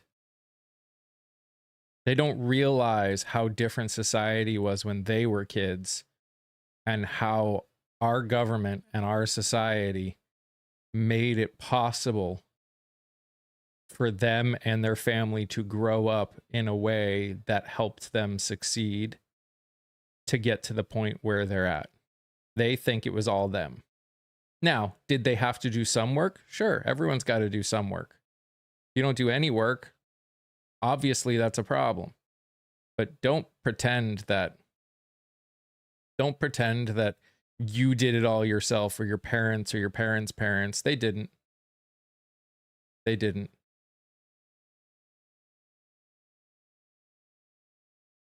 That part. And that's the thing, like the whole, but you know, thanks Reagan for this whole welfare queen bullshit and all of that stuff anyway. I mean, it's really easy when people who have a lot of money and don't need assistance, it's really easy for them to talk down on people that don't. And you get it, the fact that some people just truly have no empathy, and they lack total understandings, or are totally unaware of what the reality is. I've lived in so many different realities, like I don't think people get it, and it's hateful as shit. All right, bye, Captain. See you, Captain. And Silver, yes.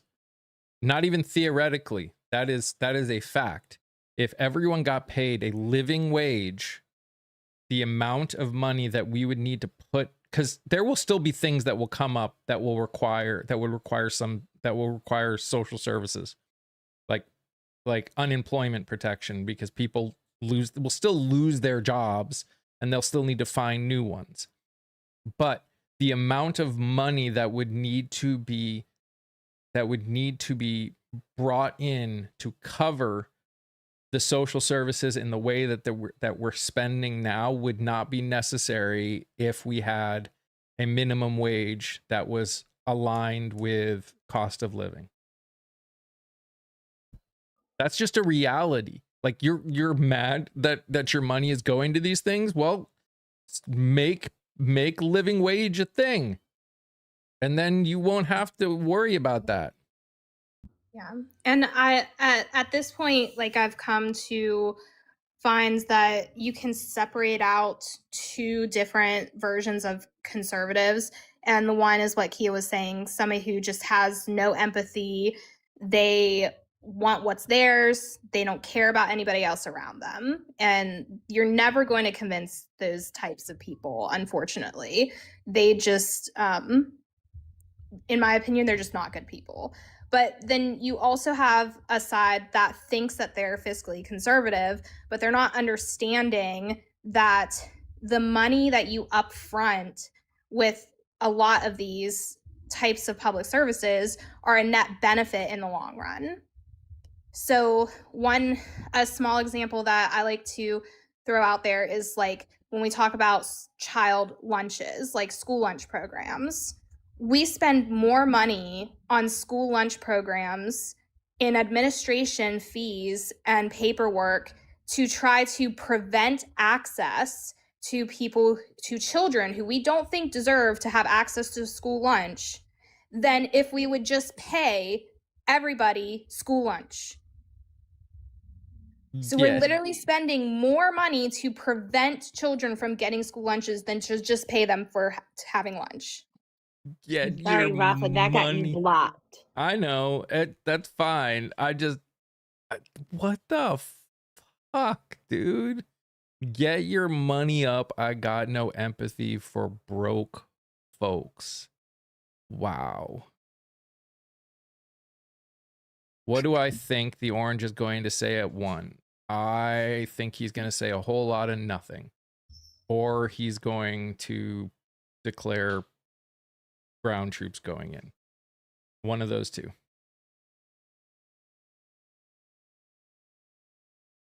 And y'all, like, be pissed off.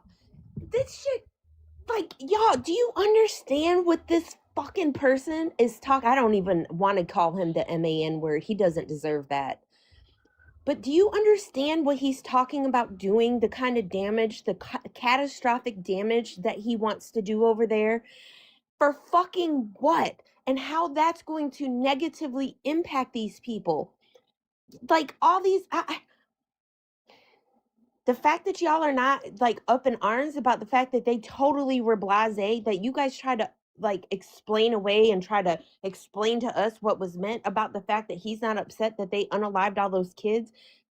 These are war crimes. There are reasons why there are rules. And I don't give a fuck just because we're America. That does not mean that we just get to run around the world, do whatever the fuck we want, and trample on everybody else. I also want to say actually what I think he's going, based on some stuff that I've heard him talking about here and there, I think he's going to try and talk about the fact that they rescued the other person in the plane and how that's a victory and how great they're doing. Like, he's just going to do that again and try and again ignore everything else that's coming from it. Yeah, how do you convince people that to feel empathy for somebody across the world when you can't even get them to feel empathy for their neighbor's child? How do you get them to have empathy for anyone when they have seen the person who's in charge be on the files of the most reprehensible human being when it's come to children probably ever to at least publicly exist on the planet, and they are willing to justify it? And that's and I mean, I know somebody, like, I'm related to somebody that struggles with empathy. Like, we've had conversations about it. Like, they struggle putting themselves in other people's shoes, but they would never sit there and say they don't care that, some people are unalived. And it's an unfortunate thing, but this is not. I said it in a chat in a space over the weekend the other. This shit is not new. They have been working on this for decades. They have been working on, just making it normal to just be nasty and ugly to and otherizing people. Like, if you pretty much fit outside of one little box, they don't give a fuck. And they haven't. And the policies that they've done have proved it. And again, like, look into the history of why things started. Why did minimum wage had to become a thing at all? Why did stuff like DEI programs have to be put in place? Why did civil rights stuff have to be enacted? There's a reason. Yep. Yes. People don't realize that all of these business regulations came into existence for a reason, because of the system that we have. And people will question, how could something happen like what happened in, say, 1940s Germany? But the problem is that we're not a lot of people don't recognize that things like that have constantly been happening and are still happening to this day. And our country is actively participating in things like that. We have leaders of this country who are calling for the I don't know how you say it, but probably maybe G-side, if that's legal to say here, but they're calling for that for overseas and trying to use religion as a cause for it. Like it's some holy, basically a holy war. And their leaders are top officials in this country. And we have been constantly fighting this throughout history. We have so much responsibility in this country that empower that we could be using for good. And this is what our leaders are choosing to do with this. And I just want to make sure. So, Kelly, when you say we need to be super pissed at the people that could impeach him but won't, I'm assuming you mean the Republicans in Congress. Because without the Republicans' support in any way, shape, or form, nothing will happen. Okay, I just wanted to make sure. What's so funny, Frankie? And probably Fetterman too, so we can't just say GOP. I mean, can we guarantee that Fetterman wouldn't vote if an impeachment happened? I can't guarantee. I mean, I don't believe that he would. Don't get me wrong. I don't trust that guy in any way, shape, or form. But he just said impeachment. He didn't even say conviction. That's a whole different problem. Buy books. Yeah, I just... Buy books. Jesus fucking Christ. Oh my God. Mm-hmm. It is just so fucking, it's maddening. It's embarrassing. It's sickening. It's disgusting. It's all the ings and all the verbiage and vocabulary that my brain cannot master. It like literally, I almost feel like my brain trips up on itself just trying to understand like how. And then you have people coming into chats online, whether they're real people or they're bots, because they're not all bots, to say the stupid shit. And that's the thing about it. I'm like, you are the people. Like, this is the reason. Like, you're the reason why stuff like this keeps happening. But they've been grooming this situation is, like I keep saying, it is decades in the making. And they just found somebody. It's almost kind of like what's happening with Iran. It's taken decades to get someone to take and bite that damn bait.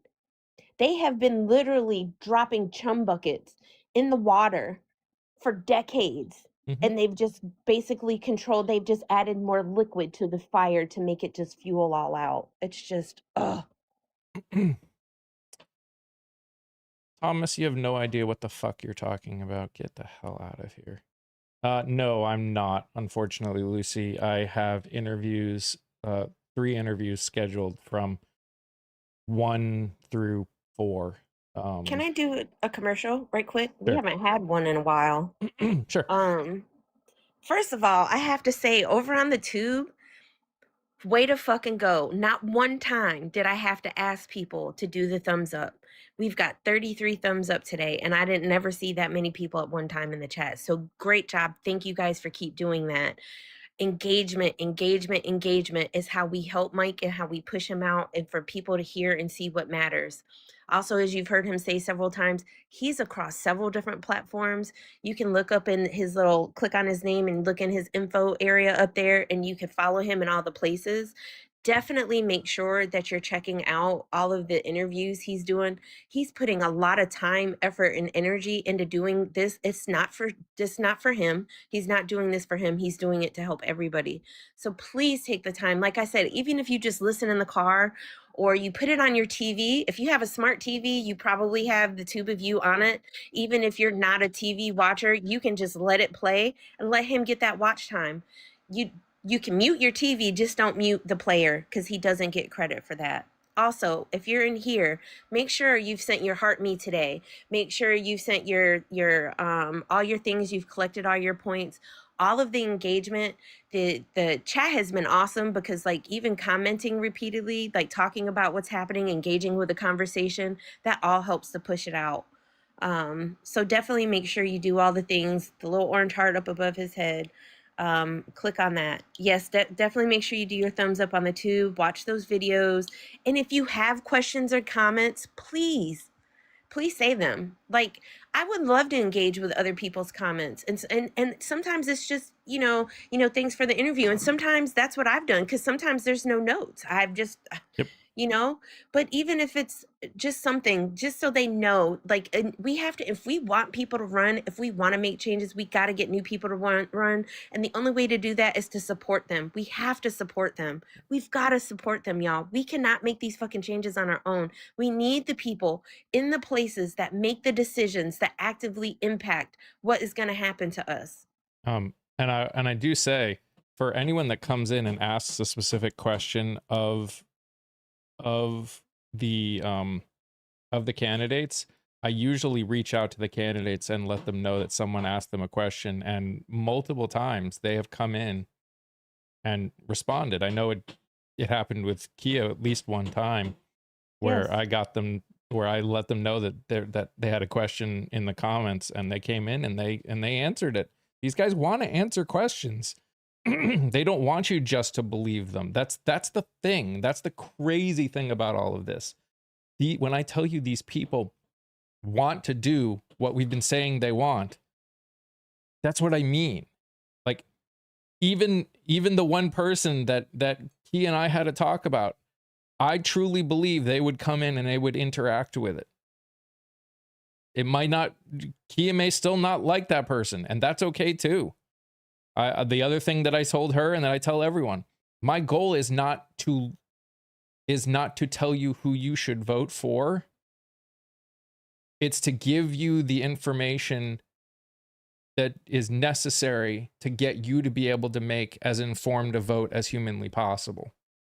That is the ultimate goal of all of it. I can't, it's not, especially in not my states. I mean, I can tell you what I like about and didn't like about what any candidate says.